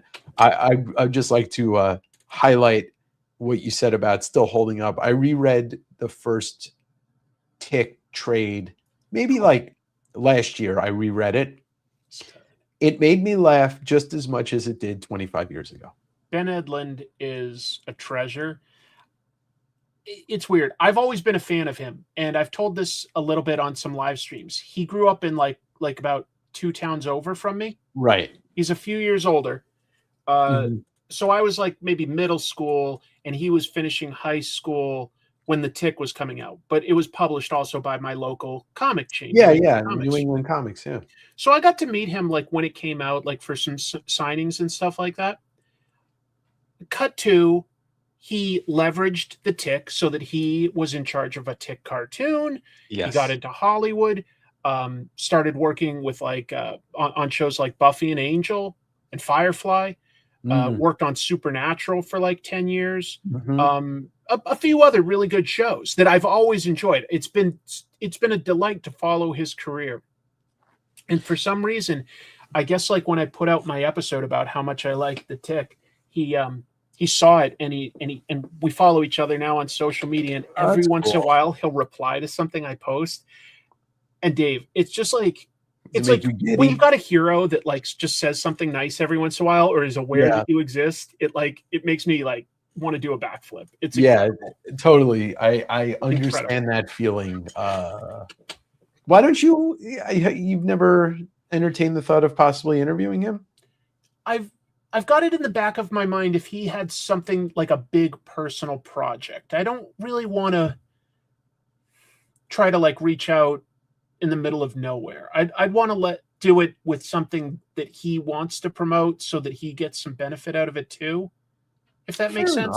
enough. I would just say this to play the other side of the coin. Yeah. Reaching out to somebody who you extremely admire, that you know is aware of you, that whose comic book has affected you so profoundly and positively, that's a big enough reason to want to interview somebody. Yeah. Yeah. No, Especially- you're not wrong. You know, I put off certain episodes that I make, which includes sometimes interviews, because I'm intimidated about it. Like I haven't finished my retrospective of looking at Wally Wood's life because Right. I find it very intimidating. And it took me a long time to even put out the first half of his life. That was a great episode. Oh, that's kind of you. But I'm just saying that sometimes I'm really intimidated. I've talked to Bill Sienkiewicz in person a couple times, and he says that he would very much like to come on my show. He just wants to wait until he has something Sure. to promote. But that I'm intimidated. I'm like, oh my God, like what would I say? But he seems like such a friendly guy. He's so nice in person. I've only met him like 3 times, but he's been so kind. And that's just a treat, because I've met some other people whose work I admire, and it's a shit show. Well, yes. I expected the Jim the one Steranko. person- yeah, I knew you were going to say it. I expected that to be a That's shit funny. show, but yeah, it wasn't friendly, but I got a signature by him, and that was enough. I was like, okay, I met a guy, I respect his art. Look, but not him as a person. insanity aside, also Steranko is like he's a carnival barker in a way. Like he's a showman. Oh, he's a yeah. showman, you Yeah. know. And so who knows if anything or But he can back it 75% of up. what He says is can true. back it up. Yeah. It's just kind of incredible when you look at his body of comics work, how influential he's been. Oh my because God, he hasn't made that many comics. Yeah, we can make this happen. This can happen. Vincent, Because I want to know. wait, hold on. Can I pitch this idea? You interview him as Kingpin, and I interview him as I'm Vincent. I need to know. Do you have any sugar or water? Yeah, I think he'd love that. He's like, oh yeah, I did play both of those characters. Thanks, guys. No, he's impressive. Vincent D'Onofrio. Oh, is. what a career. Yeah. I've had people ask me to sign a comic. Yes, Because I think, especially that I've done a few comics, like, That's and true. it's not that big a deal, but Trickster, Vampirella, like there have been people that have come up and asked for that to be signed. Yeah, this is it's great. flattering. It's very flattering. I've watched people take photos with you before. It's fun to see it. I don't know why That anybody happens a wants- lot at like some of the conventions, and that is so flattering. Yeah. The wannabe Stanley and baby Billy from Gemstone. You're not wrong, Brunson. Now there's 2 of them. No, there are 2 of them. That was so bad. Well, hold on. There's 2 though. There's 2 of them. That is from Double Impact. What you just quoted is episode 1. Yes, that's what I was talking about. It was the terrible voices that they gave the aliens in episode 1. You Jedi mind tricks do not work on me. Only money. Only money work on me. You also saying we suck on a die? Look, the weird thing about that is like one of the last people in Hollywood that I've ever accused of being racist is George Lucas. No, but I think he has blind spots. Yeah, that might be that's a different story, He's not inherently racist. Isn't he married to a black woman? Yeah, I was gonna say, and he like helps underprivileged families. Yeah, with he housing donates and a lot of stuff. money to charity and to like the arts, but just Some of maybe those not. voices in episode 1 are pretty bad. You know what's weird though, and I can't speak for anybody else. I can only speak for my experience. I never thought of Watto as being like Jewish. Yeah, never really crossed into my mind. I'll be It honest, never it did. did cross into mind the first time I saw it. He reminded me of the Ferengi in Star Trek. I was like, the Ferengi have not don't know aged the very Ferengi. well. Oh, really? Other than maybe arguably like on Deep Space Nine, you got to know them over time and stuff, and they were Sure. like a little more deep because of that. But the Ferengi started off, they were just like, all I care about is money. Oh, awkward. Watto. You know what though? I still love episode 1. Can't change my mind. Yeah, I think that little bit of an age difference between us is enough that you hit it at the right time. That it Yeah, I was was like, well, because I didn't dislike it, but no, I think it's it doesn't also hit the same. aged. Yeah. Everybody's great. Somebody said it's 10 minutes to Sergio said it's 10 minutes 2026 in New York. And In New York, Derek started singing. Oh, there you go. Watto seems more Armenian. I mean, the other thing the accent, yeah, I could hear that. The other thing is like, I mean, did it's made anybody even give a shit about the accents that they used in A New Hope in Mos Eisley? Oh, I don't like you either. Like nobody gave a shit. No, Nobody but gave a I shit. don't think that there were any connotations to those. I guess. I mean, whatever. You know, there's a lot worse things to worry about in the world. There are. It's not. Look, there are worse movies. It was right on the edge where you're like, did nobody think that just change this a little bit? Like, I mean, it's already ADR'd. You can get anybody to just go like, now there's 2 of them.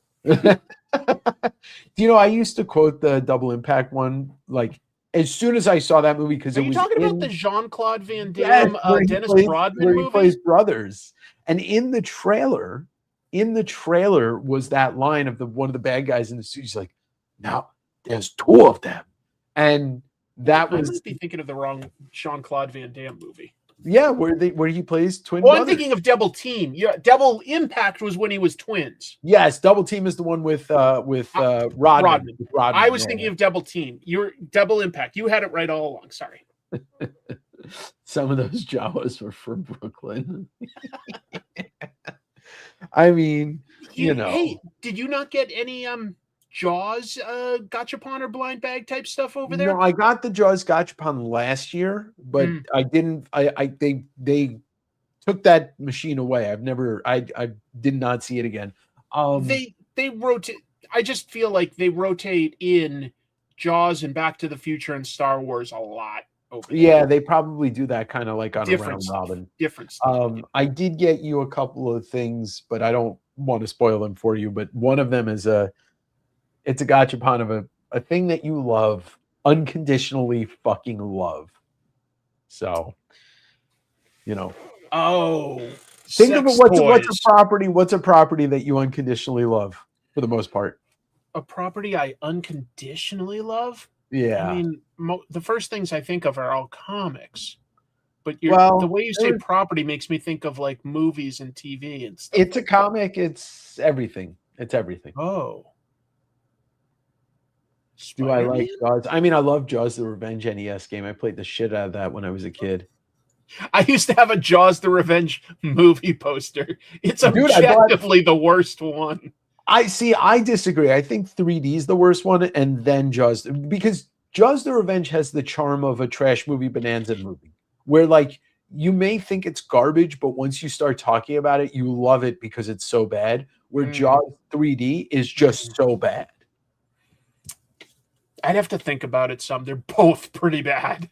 Yeah, they are. But I mean, like, good question.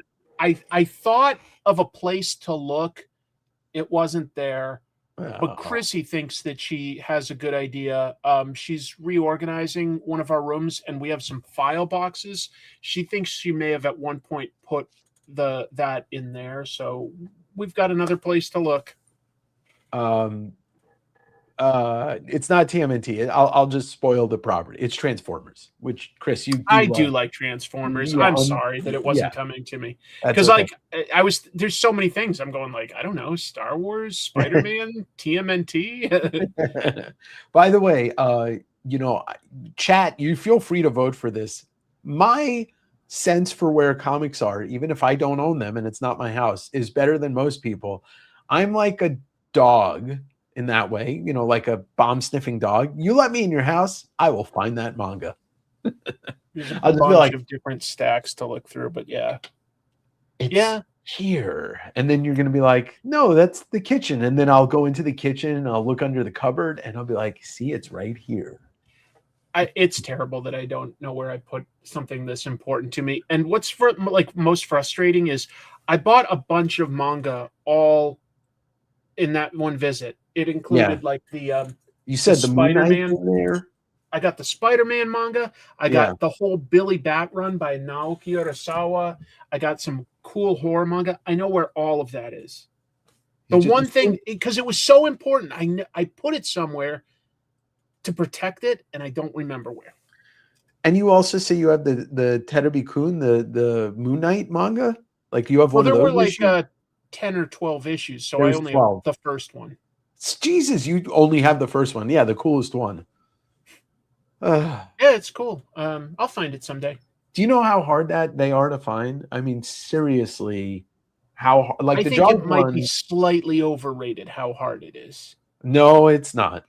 Dude, I'll say this. If I had to, I bet I could find a copy by the end of 2026. Chris, you do that and I'll pay you however much money you want for it. Okay, I'll find one. Okay. I'm just saying, no offense to you, Chris. The Jaws one was hard to find. It's my job to find books. The Jaws one initially took me 10 years. I think I could do it within 1 year if I needed to. So I haven't made it a priority. I sincerely feel that I have the connections I need to get it. Okay. I don't think I could find it this week, but I think if you gave me a year, I could find it. If you find another Jaws and you end up having two, I'll buy one from you. Okay. I mean, I might have to spend $150 to $200. I don't care. It's Jaws. It's Jaws. No, I agree. I think it's worth it. But it's I'm just Jaws. saying. It's Jaws. It's big. It's chompy. It's shark. It's Jaws. It's Jaws. Find it for me. I love you. Nice. It isn't easy. It isn't easy. It isn't easy. No, I just spent a month there hunting books and I didn't find any Jaws. Here's the one thing. I've learned. It took me a few years to figure this out. Yes, Book Off and Mandarake have some great stuff. Okay, sure. They do, especially for just going in without a plan. Right, find something cool. If you're looking for something specific, you're not going to find it at those places. Probably, you're going to have to find it on very specific Japanese auction sites. Oh yeah. I know. Like people are saying, you know, Yahoo and Bai and stuff like that. Well, that's the thing. You know, but then you also, just to be fair, you do have to be able to know some Japanese for type. Like you can try with translations, but it's not that easy. If you know the characters to type and look for, it helps your search. The cheat of that is finding the characters and copy and pasting them. Like like finding somebody who's. Fortunately, I know how to do that much. You know, well, yeah, and you know, I mean, I'm. Exactly. Wally's right. We're both going to need a bigger boat. I mean, but the thing is, the thing about hunting for stuff like that for me is actually it's the hunt. It's the activity of it. Yeah. Like I had so much fun just going to bookstores and like I told Sean this. You know what? Go ahead, tell your story and then I've got to follow up. Towards the end of the trip, I started to I'm not able to read the spines or anything, but I started to be able to tell ages of books, like what era they're from by the spine and like what the contents were and stuff. And it really started to sink in a lot more. It's so much fun for me to dive into it, being very overwhelmed and let it settle in. But man, I hope maybe one day me and you can end up in Japan at the same time. That would be fun. That would be fun. Because I'll tell you what I just realized is you did get to go to a lot of great places to look for books. Jimbocho, Mandarake, in several areas. I didn't see you go into any book offs. And that's I did. I didn't film a lot. I love searching through there because it's such good prices. I love looking through Book Off. I'll talk about that in a second, but Mark, I did not find I didn't even see a single copy of Satoshi Kon's World Apartment Horror. That book is it's very tough to find these days. Wayne said, speaking of manga, I got all 14 volumes of Kaiju number 8 plus a standalone character. I hear the great things. That was a fun book. That was a fun book. I wish I could find Golden Age timely comics in the wild. Yeah, I mean, I found sometimes you'll see one or two at conventions, but it might not be the one you're looking for, and it might not be the price you want. One or two in collections, so yeah. Timely's pretty hard to come across. So Book Off, I love Book Off. I ended up going to multiple ones, but the coolest one I went to probably was Kyoto. I went to one I went into one in Kyoto because it was over by my hotel, and it was 3 floors. It was big. It was bigger than the one in Shibuya or Shinjuku. Shinjuku's a little small. Shibuya's a good size. It's at Shibuya least is the bigger 2 one. floors of manga and like video games too. But the floors are huge. Like they're big floors. Though, you know what I found at that first Book Off that I went to, the Akira DVD set, the one with the storyboard book that only exists in that box set. The metal case one? No. I'll grab it. Hold on. Because I've got one. I thought it was the first one. I thought it had everything. You can still hear me because I have a wireless microphone. People can hear me. So this. Happy New Year, East Coast. This box set. Happy New Year, East Coast. Oh yeah, I don't have that version. Has a book that is this is the. I think they might have put these storyboards in one of the Otomo works, but this because I have some of the Otomo works, and they have some that stuff in there too. And you can see it's spot matte on the gloss, and then there's a production notes book. But yeah, this box set is the only way you can get this specific book. But those complete works of Otomo are fantastic. Oh, those are great. If you're a fan of Otomo's work, boy, those complete works are something special. There's ones about Domo, Akira, just all sorts of his art. There's like 12 or 13, I think. There's more now.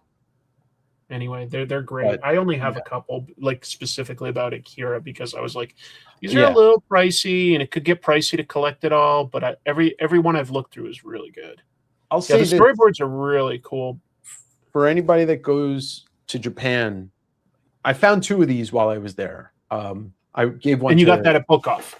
Yes, I gave one to Sean because he had just sold his, and he was kind of bummed. So I gave him one on his birthday.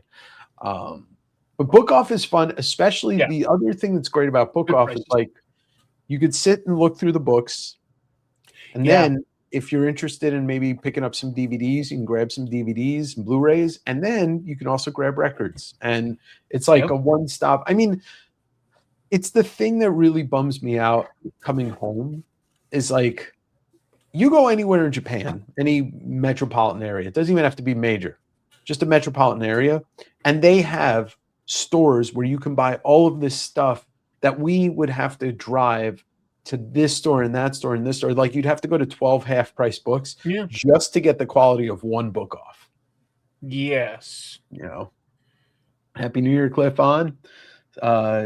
Some Japanese rental manga I haven't seen anywhere in the last 10 years. Sean can't find it. Well, rental manga, that's the thing. Like, this is what I've learned, obviously, and you know this, and he knows this, is like rental manga is like a needle in a haystack because it was not meant to be kept. It was meant to be read to shreds and then recycled and thrown, pulped. So no, but I agree with you that like the cool thing about Book Off specifically is that everybody there does something called tachiyomi. And tachiyomi literally means standing read. Yes. And it's one of the places where you're allowed to do that. Generally at a store in Japan, frowned upon. You're not supposed to pick something up unless you intend to buy it. You're really not supposed to like pick up a toy and look at it and put it back on the shelf. I mean, you can, but it's it's not they have rude, but it's not polite either. Yeah. You really should just be able to like look at it and then decide, yes, I'm going to get it.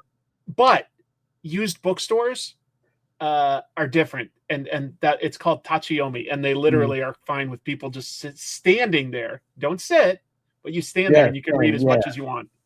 I don't know. I mean, the rent may be cheaper in Japan, but they don't make as much money. Like it's more of, I mean, I think there's rent is not necessarily rent is affordable for like living, but there is a thing going on. I think a lot of us are aware of it, where Japan has a declining population. Therefore, the rural areas don't have as many opportunities, which forces even more people into the cities.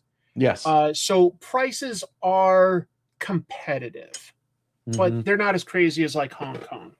Just if you are correct on that.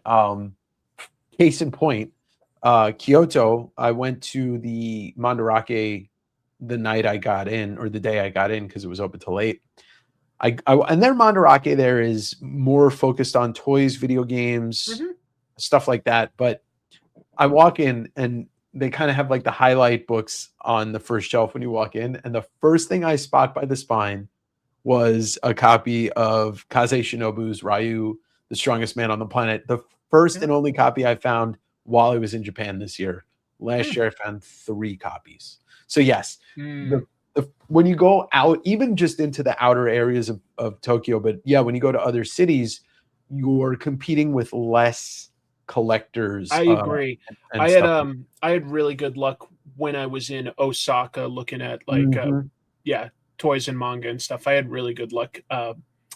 You were like tired. It was like towards the very end of your trip, and I was like, oh, you should check out Den Town, which is sort of like just like this really long street that's like Akihabara, full of manga stores and toy stores. And you were like, I'm yeah. I was like, okay. I just stopped. I was like, no, never mind. I mean, it's like, but there is some great stuff to find there. Yeah. I mean, I did so much exploring and so much walking. I did close to 7 miles a day. You were there a long time, Dave. Yeah. Yeah. And it's like, it would be different if you lived there and you were going out shopping for an hour or two, and then you could go home and relax or something. You were going for like, it felt like for 3 weeks you were doing good, and in your final week you were just like, well, you know what the beautiful thing though about that last week was going to Osaka. Osaka was a little bit more overcrowded than I expected, but Kyoto, I didn't do much tourist stuff. It was so relaxing there. It was so serene and really. Yeah, Kyoto has a lot of like absolutely lovely like temples, gardens. It's just with fish. A lot of really lovely commerce stuff. City, and then Kyoto is definitely like not a major city the way Osaka is. Yeah. It's nearby and it's big, but it isn't the same. No, it and also that manga museum is a thing of beauty. Absolute, like such an amazing concept, an amazing place in execution and in theory. I would potentially go back to. I would go there, and I would potentially go back to the Osamu Tezuka Museum, because that was a pretty special. That I'll probably do. That was really impressive. The 2 things I'd like to do next year that I didn't do this year would that and go to forget the name of the town, but with all the Mizuki Shigeru yokai statues and stuff like that. Yeah. I'll probably check that one off next time too. I forget the name of the town off the top of my head, but I probably will go there. Yeah. Now I live by the blade. That's right, Kevin. I found my destiny in the rising sun. Yeah. I've been reading a bunch of manga. I have something for you too. Should I keep it a surprise, or should I tell you what I'm going to give you? It's up to you. I like surprises. I'll surprise you. Okay. But it is a manga. Oh, cool. You know what somebody gave me, and I want to say it wasn't Rami Darwish, but it was a different Rami. At Eddie Pecan handed me a copy of Die Dark, the first book. Yeah. And I read it, and I really enjoyed it. So I bought the second book. I made my way through that book very quick. I'm ready to really dive into manga this next year and tackle maybe some of the bigger ones. Maybe get into Berserk, or maybe read all of Lone Wolf and Cub, because I've never read the whole thing. I read the first book. What? I didn't say anything. Oh, you're looking around like No, he shouldn't read Lone Wolf and Cub. No, I think you should. What is But I don't natto? think you should buy it. Oh, natto is fermented soybeans. No And thanks. most people don't love it. I think it's okay. It doesn't gross me out. Some people like are find the smell. It's a very pungent smell.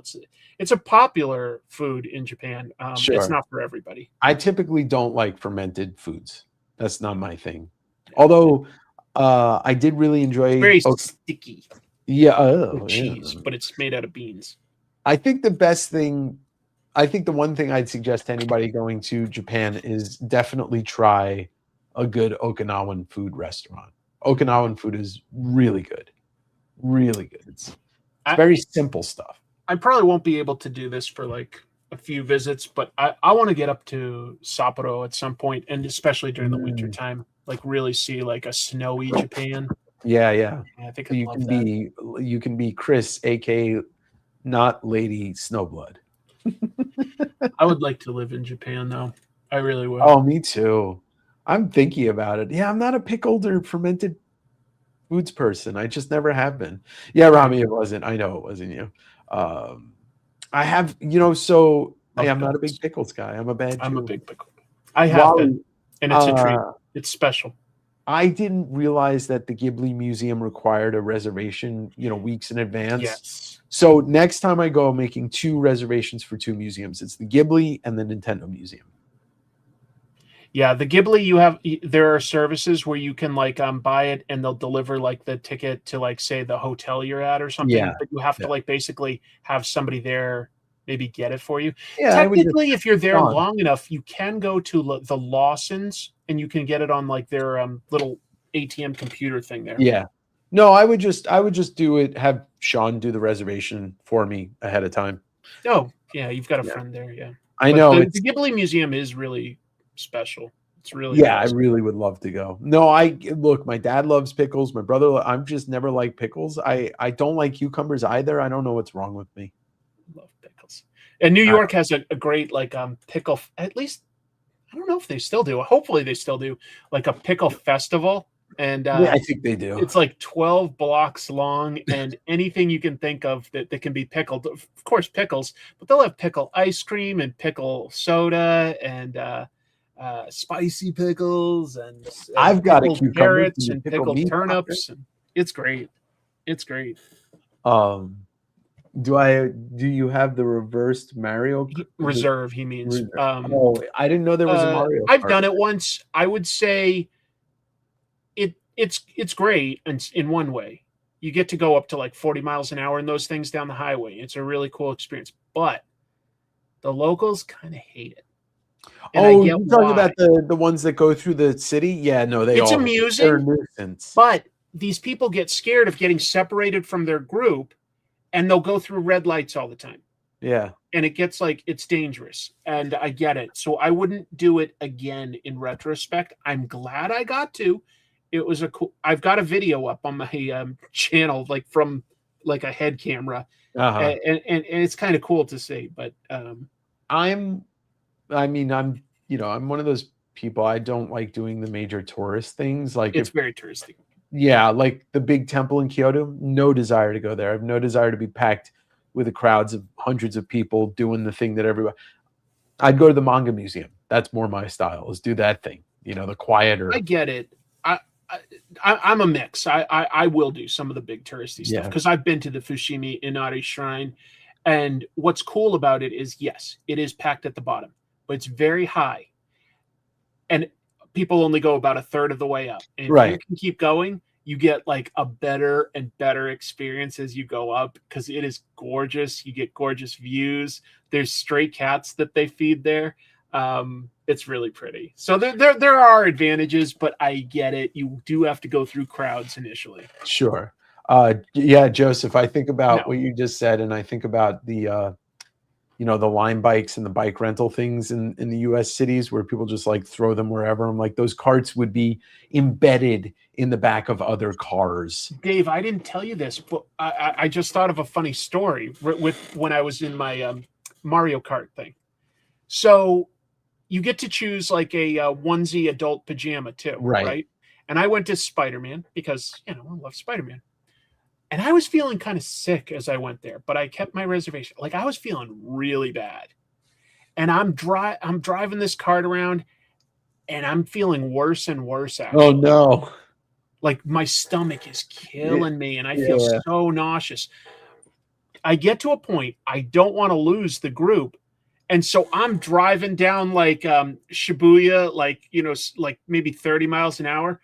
And I just go like, and just like vomit on the street, like while I'm still driving. Like, so Oh my like, God, you're so yeah, American. Japan. And this was like, it was at night. And so it was like all the fancy cars were driving around. Yeah. Because people show off and stuff. And they just see this white American tourist in like a Spider-Man thing, just go Vomiting. and keep driving. Doesn't he? I don't even slow down. You know what it was? I had a kidney stone. Oh no. Yeah, I got back to the hotel. I was like dying. I was so scared that I was going to have to go to a hospital. And all of a sudden, I was finally able to pee, and I instantly felt great. And I was like, oh, I just passed the kidney stone. That's why I felt so terrible.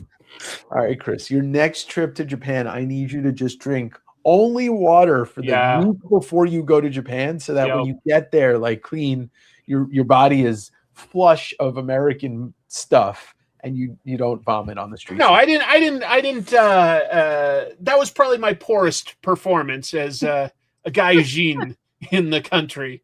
Yeah. I'm glad there was a happy ending. It was because we've experienced the opposite. Last time we were there, Chrissy was so sick we did take her to the hospital, and it was scary. I know that was. I remember talking to you about, while you were there. Being in a foreign country and being sick is no joke. So you definitely should have insurance when you travel, folks. I got sick when I got there, but it was just my throat. Like I lost my voice for a full day. And I think you know what I think it was? There was something in the air that I had an allergy to because I had a cough the entire time I was in Japan. It wasn't super bad, but it was prevalent. And as soon as I got home, it was gone. So that makes sense. It was just an allergy, but you know, I didn't, the good thing about a place like Japan and most of the Asian countries, from what I understand, like if people are sick, they mask up. I mean, the mask up in general. That's true. They do it to protect other people. There's no stigma attached to it. If you're like feeling a little sick, you're just going to throw on a mask. We've done it, Chrissy and I. If we're just like, it's easy. It's easy. What I learned is that Yakuza, just like any sort of organized like crime, is going to show off their wealth. And one of the ways they will sometimes show off their wealth is luxury cars. But what's more expensive than, say, a Lexus? Importing a shitty, cheap Wrangler or something like that. I've seen that, and I was like seeing a bunch of Cadillacs at one point in Osaka, and I was with a local friend, and I was like, why are we seeing so many big American SUVs in like the city? Like nobody drives SUVs this big here. And he goes, that's probably Yakuza. And I was like, oh, that makes sense. He's like, they're just trying to flex their wealth is all. Like, it's not like they love the car. Mark asked how long it took me to get over the time change. Going there, it was easy. It was actually super. Like going west is always easier. Yeah, it was super. I'm still jet lagged. I mean, I'll be jet lagged probably till mid-December, like January. They say it can take a day per hour difference. It can.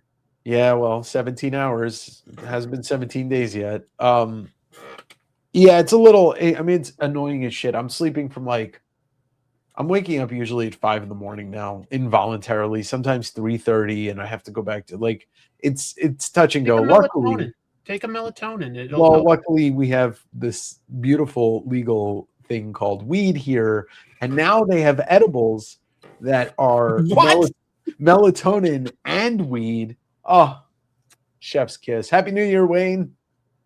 Isn't it funny how like it's not like everywhere in Japan is perfectly clean, folks, but after you've been walking around in a very safe city like Tokyo for several weeks, and then you go somewhere like downtown Seattle or downtown New York, everything smells like pot. And there's just you notice every bit of trash and dumped into the street. And you're like, here's the biggest difference for me. And the smell, though. I enjoy. I live alone, right? You know, but when you go over there, public, private, wherever you are, it's quiet, it's calm, it's peaceful. Even on the fucking subway at 5 o'clock when you're being pushed on by salarymen, squeezed in, nobody's saying anything. Nobody wants to stand out by being rude. Yeah, and Nobody you wants come to stand out. you come back to the States and people are on their phone in public. People are on their phone in the supermarket, in the fucking coffee shop. They don't stop fucking talking. They are loud. They are annoying. It's tough. And I just want to go back to Japan. And don't get me wrong, like, you know, there are like some downsides too. It's very annoying to walk around during the day and not be able to find a garbage can. It is. It's annoying. I get why they do it. It's annoying. I mean, it's not annoying if you're preparing for it. Just have a bag with you, have a backpack with you, and just toss I know I'm not much of a backpack guy, so that's the thing. But that's see, the thing is like, I get it, it's annoying, but it is an exclusively Western thing to have fucking garbage everywhere. It is not that part of the world. There is not garbage everywhere. That's the thing. We're so used to living like fucking slobs that when we go to a place that doesn't live like that, we feel like it's weird. Well, yeah, but I've been fortunate enough to like have been going a long time. And when I went in '89, there were trash barrels everywhere. Sure. They made a change because one person set off a bomb in. No, that's actually not true at all. It's been debunked by several people that live in Japan that have said that. Well, then maybe it's just the timing. But like, they're definitely, all I can say is I was there in '89 and I didn't have trouble finding waste baskets everywhere. Yeah. But still, I mean, like, the other thing is why are Americans so wasteful? Why are we so wasteful? They're way more wasteful, though. They've got so much plastic packaging. Yeah, they do, but it's not all over the place. No, it's not all over the place. No, what I'm saying is, I'm just saying that there's not everything's perfect. Is all. No, of course I'm not trying to idealize it. Not everything's perfect. There is no such thing as perfect. Perfect is a fairy tale. But what I'm saying is, can't we just do better in this country? Oh, I know. Can't we just be a little bit quieter? You know? Yeah, Japan masks their waste very well. Also, the porn it's on display, all of it. None of it's hidden. None of it. But then they're weird about that too, like because they'll like show boobs and stuff everywhere so easily, but like genitals are like nobody can see anywhere. And then yet they'll still like it's kind of accepted that like husbands cheat a fair amount and stuff. It's really tacky. Yeah, I had sex with like 3 husbands while I was there. It was kind of weird. 3? 3, yeah. You know. Your second visit, I get it. Rookie numbers, but you'll get there. I want to see double digits. Mark's asking what we're looking forward to in 2026. That's a great question. I mean, look, we mentioned one at the beginning, and I want to also mention it again. We're getting more Last Mermaid next year from our friend Derek Kim. And I know you and I are both very excited for that. Very excited.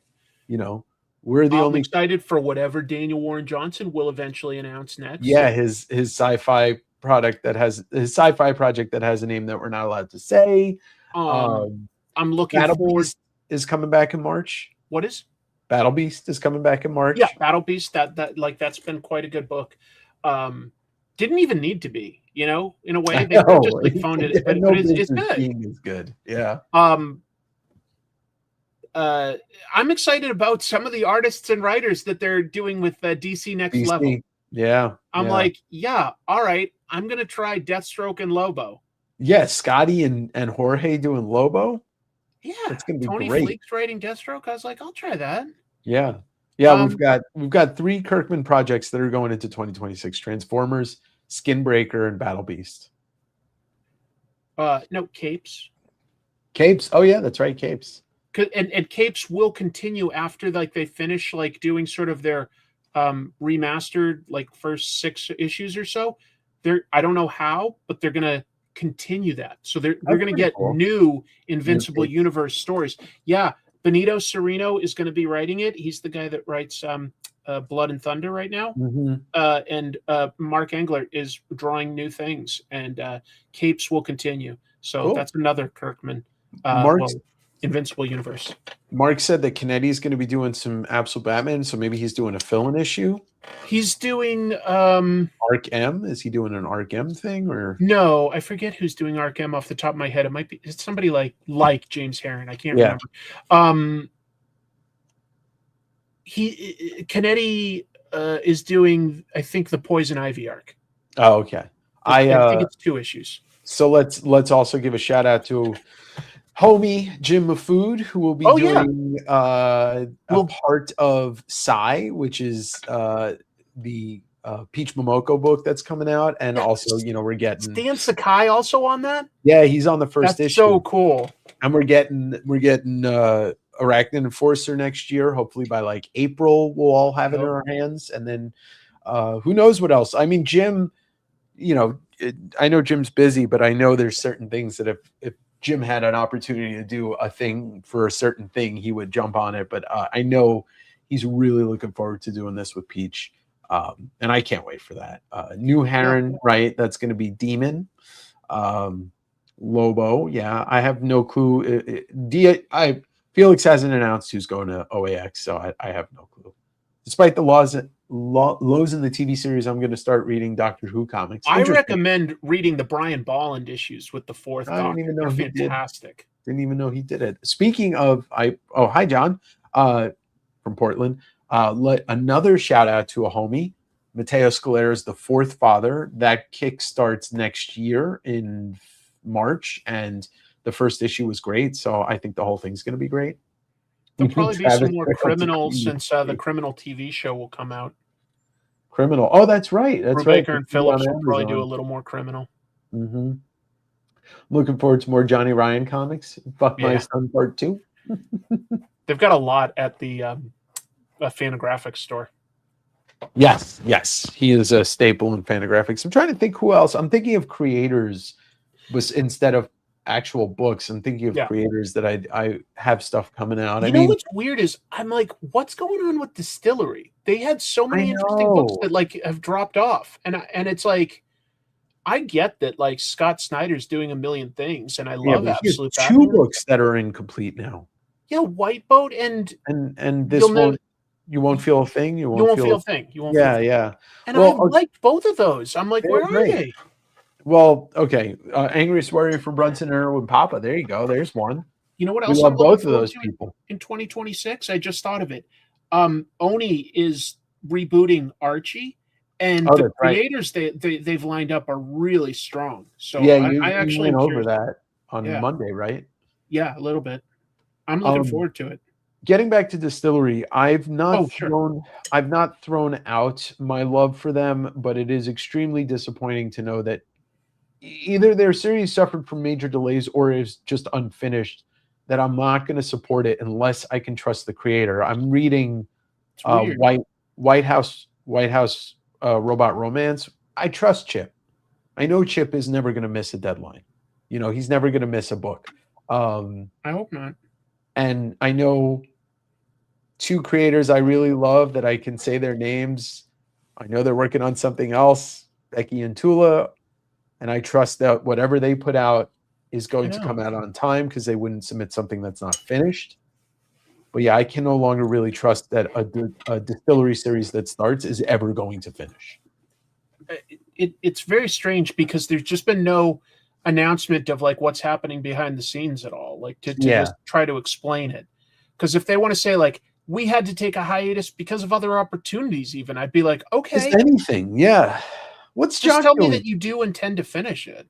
Yeah, what Jock did the fucking Joker issue and decided to just abandon the Distillery book.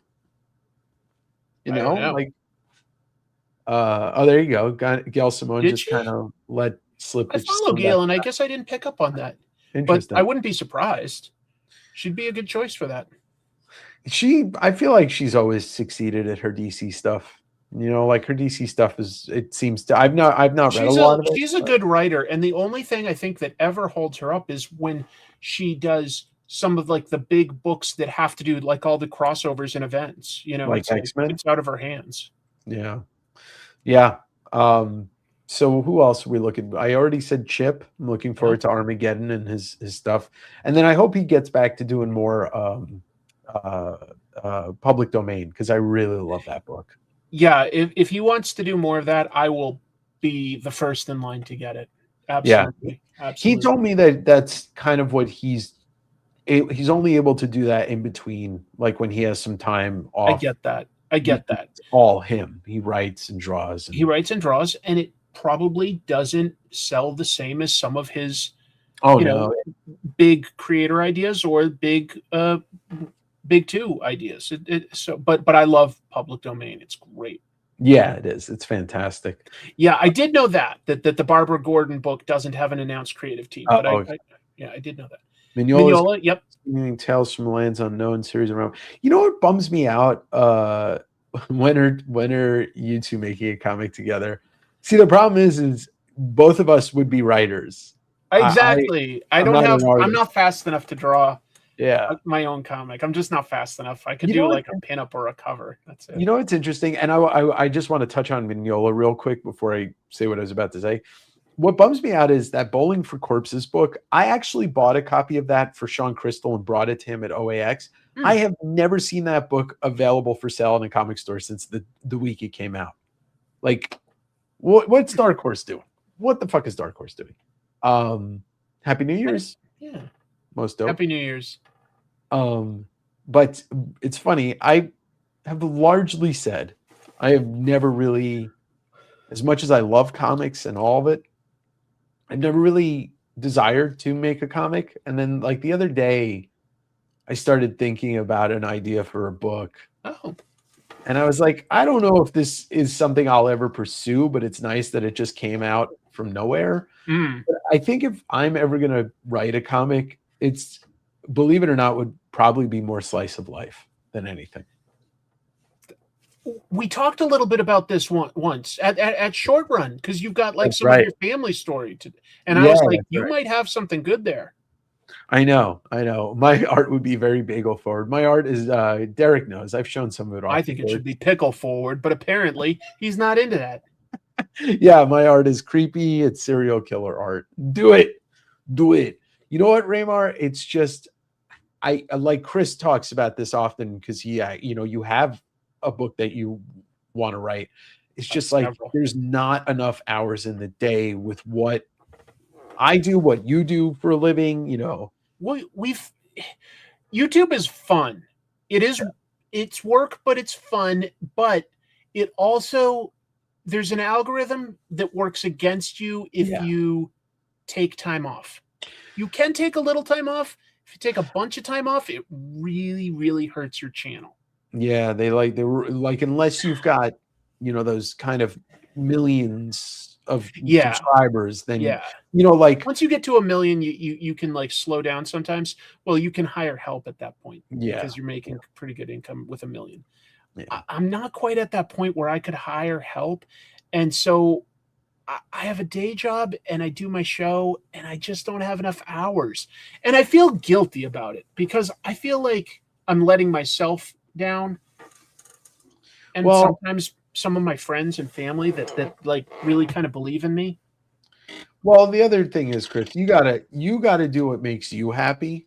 And it would make me happy to tell some creative stories. It really would make me happy. I mean, so then maybe what the thing is to document you making the comic and put those videos out so that you're doing that. You're keeping yourself in that algorithm trap that we're in, but you're not doing something that takes away from the writing of the comic. You're documenting the writing of the comic. Because look, I mean, everybody, I wouldn't say everybody. I'd say I could speak for the Comic Tropes spinner rack audience, which is a healthy 150 to 250 people every week. Those people are live. Will be the ones that buy your book. So they'd be interested in hearing about the process of you creating that book.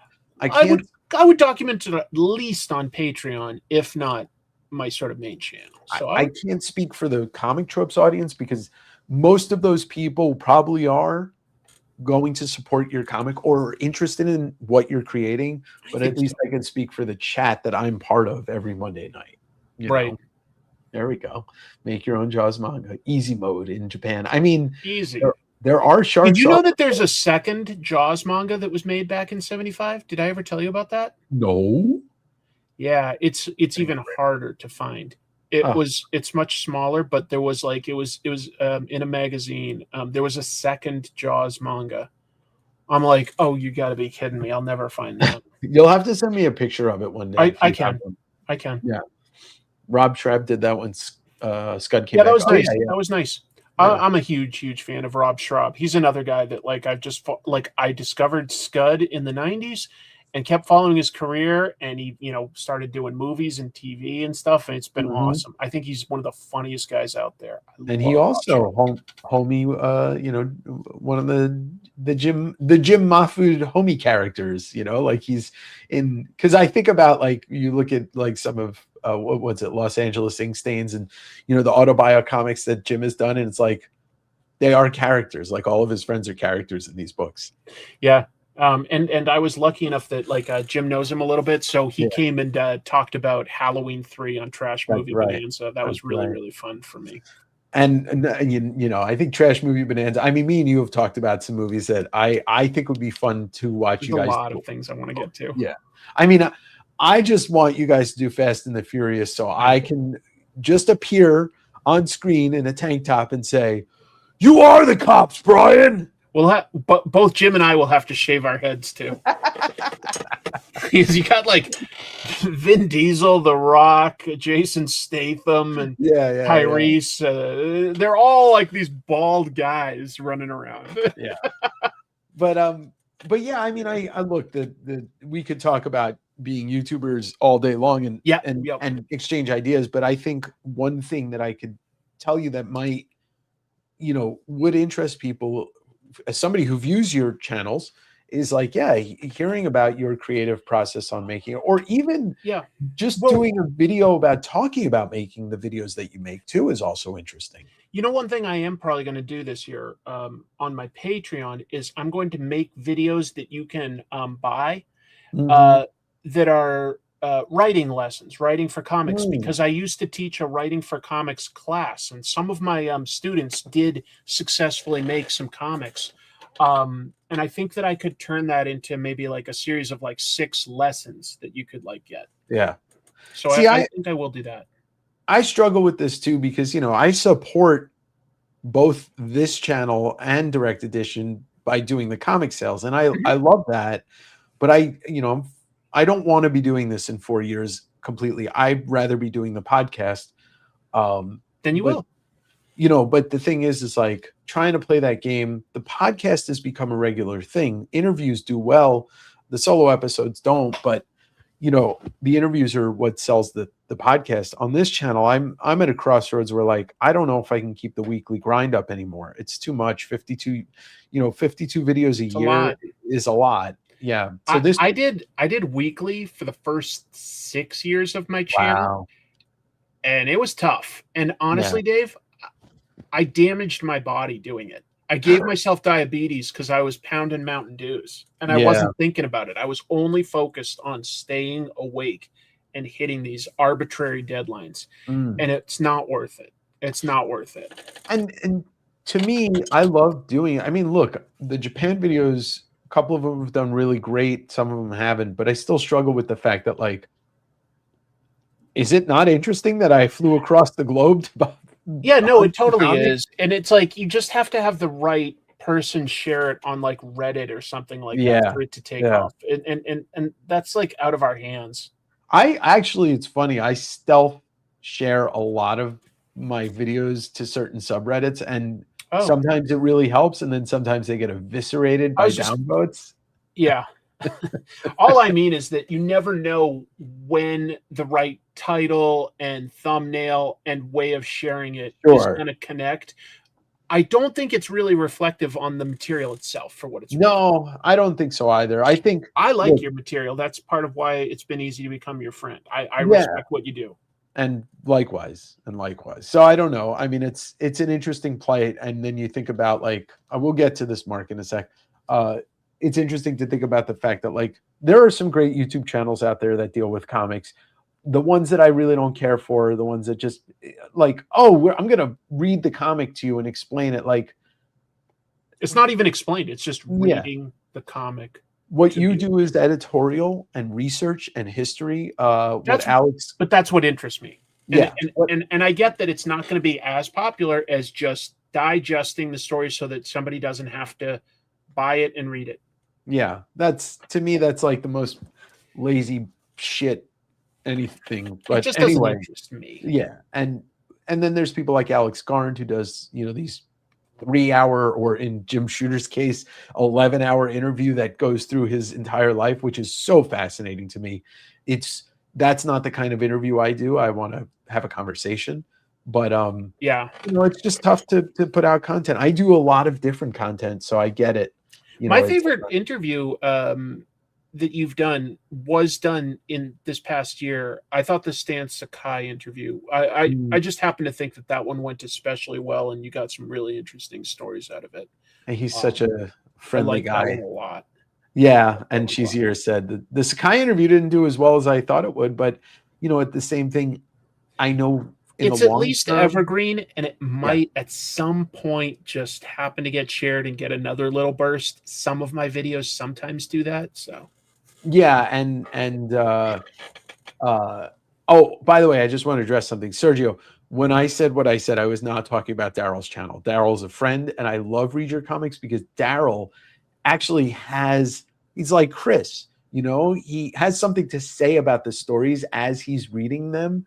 And like that to me is what I want from a channel. I want somebody to I really almost talk about started this. closer to that, like where I would Yeah. pick one issue to be indicative of what a writer or artist did. Yeah. And I was sort of reading that story, but breaking it up with the commentary and stuff. Right. And then I sort of felt like that didn't flow as well as writing an actual essay about their work or a specific period. And what Daryl does is Daryl does not go through the books that you'd think you'd go through. He did like the entire Age of Apocalypse last year. He did the entire Death of Superman. Like he read the books that are not really the greatest books. And the thing, but they sold well, and so there was something there. Yeah. Like a lot of people read them, so there was something there that's Sure. worth examining, going like, well, why did it connect and excite people that much? Yeah. And what Daryl is, I love about his channel existing. I used to do a book club on this channel, and I love doing it, but it's just a lot to put together with people. But what Daryl does, he gives me the opportunity to do an episode or two a year with him. He's like, oh, what book do you want to do? So last year we did the Galactus trilogy, Fantastic Four, 48, 49, and 50. And we did Hulk 340 a year or 2 years ago. And we talked about that book for 90 minutes. Yeah. Oh, I could do that about almost any comic. But Kevin, also, I will say this. I've got playlists on this channel. I went to Scotland and London 2 years ago and did comic stores all around the countries. Two Japan trips, 2 Vancouver, Canada trips. So like, I try to bring people with me to explore comic shops around the world. And like, I never thought I'd get to say this, Chris, and I said this year multiple times. What my job is I buy and sell comics. I travel around the world bringing comics back home to sell to my community. Yeah. And then I get to interview people that I admire. Yeah. So, we'll close That's out. an interesting question. For what it's worth, I thought the latest Emerald City Comic Con was one of their best in like 5 years. Last year? Yes, the most recent last year one. was great. Last year was great. A lot of great guests, few more publishers, a few more actual comic exhibitors. And I also, for what it's worth, it's run by the same people, Reed Pop, New York Comic Con this year, which is overwhelmingly humongous. A lot more focus on the comics. Both Marvel and DC had booths. Other publishers had booths. It makes a difference. Both of them had more of a focus on comics than they'd had the last few years. I think that like going into the pandemic, I understood why some publishers stopped going. I got it. Right. But then I think for a couple years, they felt like they didn't need to. And I felt like the convention organizers didn't feel the need to incentivize it, but they do. They need to have a really great artist alley, and they need to have the publishers. Otherwise, it's not really a Comic-Con. You need to have the talent there. And you get that through a healthy artist alley, and you get that through the biggest publishers because they're going to bring the big talent. Yes. I thought Emerald City Comic-Con's artist alley last year was great. I mean, Alex Ray, shout out to Alex Ray, because he's now putting together the artist alleys for both cons for New York, and he does all of Repop, and he brought Jeff Darrow in. Like, that was his choice. I'm like, well, that's a brilliant choice, you know. You gotta have a few people from all over the sphere, you know, foreign, domestic, new, old, mainstream, indie. You gotta have all sort of 6 points represented. Because you have to appeal to all the different comic fans, and that's hitting all the bullet points. So, you know, other than that, like, you know, I'm gonna shout out OAX again. OAX, even though it's not comic focused in the sense there are comic books there, it is still the greatest room to meet, talk to, and look at original art. Even if you're not going to buy anything, it's like a museum. And then Heroes Con. And Baltimore, people say Baltimore is like the cousin of Heroes. Baltimore has always been great because it's very comics focused, and it's a mid-sized convention. It's not small, it's not overwhelmingly humongous. But to be clear, I'd call Seattle a mid-sized one too. Yeah, if you're comparing it to San Diego and Chicago and New York. Erwin Papa in the house. Erwin, how you doing, brother? I was flipping through the Kickstarter package this morning. I'm trying to get through my stack of reading. The London trip was a lot of fun, and then I did Mega City 1, London Comic-Con, and then Scotland. I went into the dank, dark basement of Deadhead Comics, which is no longer a store, in Edinburgh. So I'm so jealous. I'd love that. Well, maybe one day at least me and you can do a Vancouver road trip, because there's a bunch of really good stores or fun stores to do. One of my best friends, Randy, lives in Vancouver, and I haven't been up to say hello to him in a while. He makes comics. Yeah, he's what's his name? Randy Stone. He's got a Kickstarter up right now for Frostbitten, a one-shot horror comic set up in very remote Canada. Anyway. Yeah. Lots of great creators that live up in Canada, and then even in just BC, I think Kare. I'm speaking Japanese. Kare Andrews lives. Oh yeah. I was like, Kare. Wait, what was I saying? I was saying something while I was in Japan, a phrase that I remembered, and it was like, "Where is this?" But nothing in particular. Doko desu ka? Kare wa doko desu ka? Where is this? Korewa. The first OAX had the entire issue, which is owned by what's his name, movie fans. Anyway, look, 2.5 hours, 2 hours and 15 minutes of the show, Chris. I gotta watch the finale. You gotta watch Stranger Things. It's almost next year, but thank you for being here, man. This was a lot of fun. Thanks for inviting me. I always enjoy talking. I'm sorry. I hope I didn't talk over you too much. No, it's okay. Me and you both know how to talk together. We this is the benefit of being friends in person, is like, you know. But I was thinking about it. I was like, you know, I want to do a New Year's show, but I want to make it more than just me. I'm like, oh, I know a guy who loves talking about this stuff too. Yeah, definitely. No, it's been fun. I appreciate it. Yeah. Well, I'm excited for 2026 in comics, sincerely. I think 2025 has been rock solid. I think because best year in a long time. And it's like, I also gravitate to a lot of either indie stuff or at least creator owned through Image. But I think that the overall health of the industry still gets dictated in large part to how well the big two do. And fortunately, DC especially has had a hell of a great year. Oh yeah. I mean, and honestly, Marvel, like if I look at Ultimate X-Men, Fantastic Four, they have put out a few bangers. Sure. I'm burnt out on events in general, but I did think One World Under Doom was actually really cool. So for whatever it's worth. And I think that when Marvel and DC do well, it helps everybody. It helps the stores. It brings in new readers to discover some of the other stuff. So Yes, I think that they've done a pretty good job, especially DC. And I think just to add to that sentiment of rising tide raising all ships is the fact that like when a store's doing well because the DC stuff is selling well and this is selling well, they're happier to take chances by bringing 15 copies of that indie book in or stocking 20 copies of Spectators and selling every single one of them or whatever it is. So or manga. I don't know why I'm not saying like manga. Some stores aren't able to sell as much manga or Dogman as others, but the ones that do a good job at like having that stuff available, that really brings in plenty of revenue. And that's comics to me too. Like, do I read Dogman? No, but have I read some stuff by like Raina Telgemeier or something like that? Absolutely. Yeah, and while you're not reading Dogman, you could watch Dogma or you could listen to Soundgarden Spoonman. So yeah, there you go. Good ideas. So everybody, from me and Chris, and I'll let Chris also say it, but have a happy new year. Thank you for all your awesome support in this channel, in Direct Edition, Patreon, whatever it is. I'll just plug a couple of things and I'll let Chris plug his things.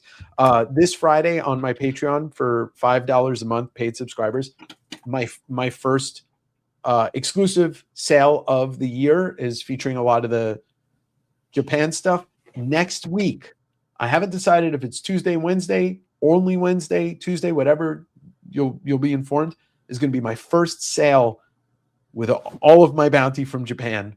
So you're going to be able to buy it. Other than that, I'll have a video out Sunday that's not going to be a Japan video. Taking off next week from Direct Edition, coming back in 2 weeks. Look for all the stuff. Chris, what do you got? The thing I'm working on that's the biggest right now is my first episode of 2026 on Comic Tropes is going to be a Jack Kirby episode. It's a big one. It's definitely about specific ways he was disrespected at Marvel and DC to explain why he ping-ponged back and forth between them so many times and each specific time. So I'm pretty excited to get that out. It took a good amount of research to get specific images of like his pencils and stuff like that unedited. And I'm happy with where it's going. Awesome. So we'll look for that. And then I'll plug it. Comic Tropes After Dark every Monday, weekly spinner rack. All right, pop it off, baby. Wait, how does this work? I thought I just pulled this. Don't do it when it's facing your face. That's all we need to not see. All right, folks, never mind. I thought that all I had to do was, it says pull and pop, but how much do you have to pull this thing? All right, well, look, it says it right here. Happy New Year. And also, bye.